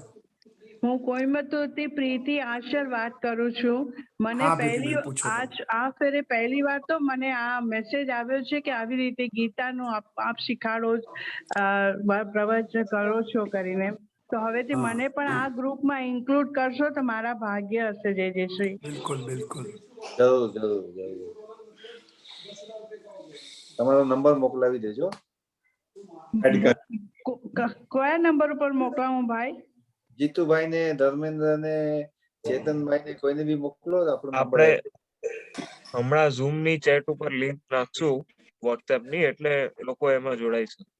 ભલે ભલે તમને ભાઈ. રેગ્યુલર કમ્યુનિકેશન મળતું રહેશે. અને જે લોકોને એટલે જે ભાઈઓને, બહેનોને, વડીલોને રેગ્યુલર ગીતાનું પાઠન કરવું હોય, ગીતાજી શીખવા હોય, મુખોદ્ગત કરવા હોય, એને માટે આપણે 10 જણનો નાનકડા ગ્રુપ બનાવી અને કામ કરવાના છીએ. એટલે જેને પણ હોય એ લોકો પોતાનો નંબર શેર કરે તો અઠવાડિયામાં 1 દિવસ ગીતાજી શીખવા માટે ખાલી એ રીતના ક્લાસીસ આપણે અલગથી ચાલુ કરશું. અને જે રીતના સમયની અનુકૂળતાઓના હિસાબે કરશું આપણે વ્યવસ્થિત. ગુડ, બહુ સરસ. બીજા કોઈને કઈ પ્રશ્નો હોય તો પ્લીઝ હેન્ડ રેઝ કરજો. તો આપણે મધુસૂદનભાઈ, વૈભવ, મધુસૂદનભાઈ વાત કરીએ છીએ, એમને અનમ્યુટ કરો. મધુસૂદનભાઈ, તમને અનમ્યુટ કરજો પ્લીઝ. મધુસૂદનભાઈ. જીતુભાઈ, જય યોગેશ્વર. જય યોગેશ્વર. મધુસૂદનભાઈ, એકચ્યુઅલી બહુ જ મને આનંદ થાય છે. તો આપણે જે પૂનમ ગ્રુપ અને ડીબીડી ગ્રુપ જેવું અહીંયા આપણે ગ્રુપ બનાવી નાખીએ તો વધારે સારું પડશે. અને એમાં એક ઝૂમ ની લિંક નાખી દેશો તો વધારે સારું પડશે. તો એની અઠવાડિયે એક મીટિંગ હોય તો વધારે સારું પડશે. આપણો ઓલરેડી ગ્રુપ છે, એ લિંક હમણાં ચેટમાં શેર કરશે. એ લિંક ખાલી કોપી કરી લેજો. અથવા તો મારો નંબર હોય તો તમે મને વોટ્સએપ કરજો. મને તમારો નંબર મારા નંબર પર તમારો નંબર મને મોકલી આપો ને જરા. અચ્છા, તમારો નંબર મારી પાસે નથી. 425-269 અમેરિકન નંબર 001-425. ચેટમાં નાખી દો જરા મધુસૂદનભાઈ. છે નંબર આમાં ગ્રુપમાં છું એમાં તમને નંબર તો છે જ. તમે કહો ને. 425-269-1395. ઓકે. આના સિવાય બીજા કોઈને કઈ સજેશન હોય તો પણ કહેજો. Concentrate on asking questions. હા, અને બીજા કોઈને કઈ હજી પ્રશ્ન હોય તો જરા પૂછી લેજો. આ એન્ડ્રેસ કર્યો છે મારા ખ્યાલથી જ્યોતિબેન. જ્યોતિબેન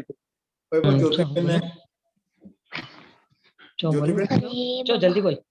હા, અને એક શ્લોક બોલવો છે. મારી આ 6 વર્ષની છે જ્યોતિબેન. પ્રશ્નો કઈ કોઈને પૂછવા હોય તો એ પછી આપણે 5 મિનિટ દીકરીની પાસેથી વાત સાંભળીએ. ઓકે, ભલે ભલે.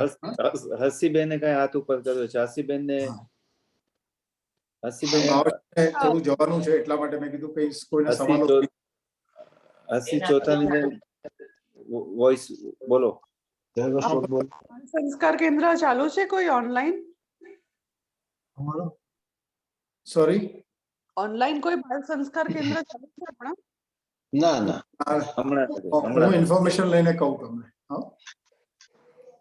આપણા વચ્ચે કરેલું પાછું બીજી વાર થશે એટલે જાણ કરશું પાછું. ઓકે. તો ચાલ, આના સિવાય બીજો પ્રશ્ન બીજો કોઈ દેખાતું સંબંધમાં કઈ પ્રશ્નો હોય તો એ જરા કહેજો. એટલે અને એ પણ ફોકસ આપણે બાવાશ્રીનું જે પ્રવચન સાંભળ્યું એના રિલેશનમાં હોય તો બેટર. લહેર બેટાને કઈ પૂછ્યું? લહેરને જરા. મને એ પૂછવું હતું કે પહેલા તો જય શ્રી કૃષ્ણ પૂજ્ય પ્રવાશ્રીને. અને મને એ પૂછવું હતું કે તમે કીધું કે અમે ભગવાન જે માનશું એ બની જશે, પણ અગર હું એમને પોતાનો મિત્ર માનું તો એ તો પરમપિતા છે, એ તો મારા પિતા બી થાય. તો હું એમને મિત્ર જેવી રીતે કેવી રીતે રાખી શકું? અગર હું એમને મારા પિતા બનાવું તો એ મારા મિત્ર બી થાય. તો તને એક વાત કહું, ભગવાન બધું બની શકે છે. લહેર, ભગવાનમાં બધું સામર્થ્ય છે, બધું બની શકે છે. તારે એમને પોતાના મિત્ર બનાવવા હોય ને તો મિત્ર બી બની શકે છે. આપણે સાચું ફ્રેન્ડ બનવું પડશે. જેમ તું તારા ફ્રેન્ડ સાથે બધી વાત કરે ને, એના સાથે બધું શેર કરે ને, એને પોતાના મનનું બધું કહે, એની બધું સાંભળે, એમ તારે એમને બધું શેર કરવું પડશે. એમના સાથે બધી વાત કર, એમને ઓલવેઝ તારા ફ્રેન્ડ ની જેમ રાખ, તો એ મિત્ર બી બની શકે છે. એટલે ભગવાન આપણા બધું જ બની શકે છે. પણ આપણે સાચા અર્થમાં જો તારે ફ્રેન્ડ બનાવવા હોય તો તું સાચા અર્થમાં એમની ફ્રેન્ડ બન. જેમ તારે કઈ પણ વાત હોય તું જઈને દોડીને તારા ફ્રેન્ડ ને કે છે કે નથી કહેતી?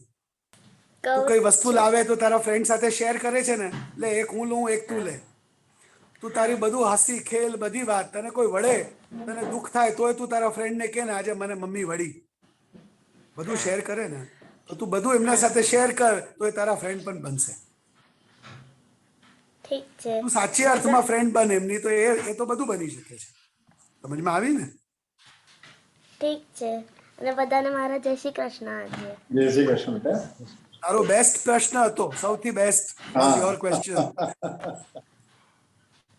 Thank you. ચાલે તો મારા ખ્યાલથી બીજા પ્રશ્નનો ગિરીશભાઈ તો આપણે કન્ક્લુડ કરીએ. આપણે એક પ્રાર્થના બોલી લઈએ ને ધન પછી આપણે ઇન્ડિવિજ્યુઅલી જે વાતો કરવી હશે આપણે કરશું. બાવાશ્રીને આશીર્વાદ. વસુદેવ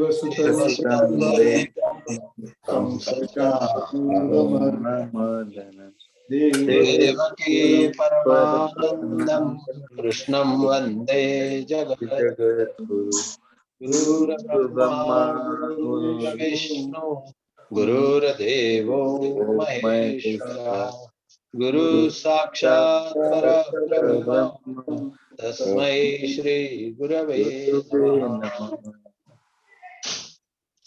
આપણે જ્યોતિબેન ની દીકરીનું જરા લલિત સાંભળીએ. હા.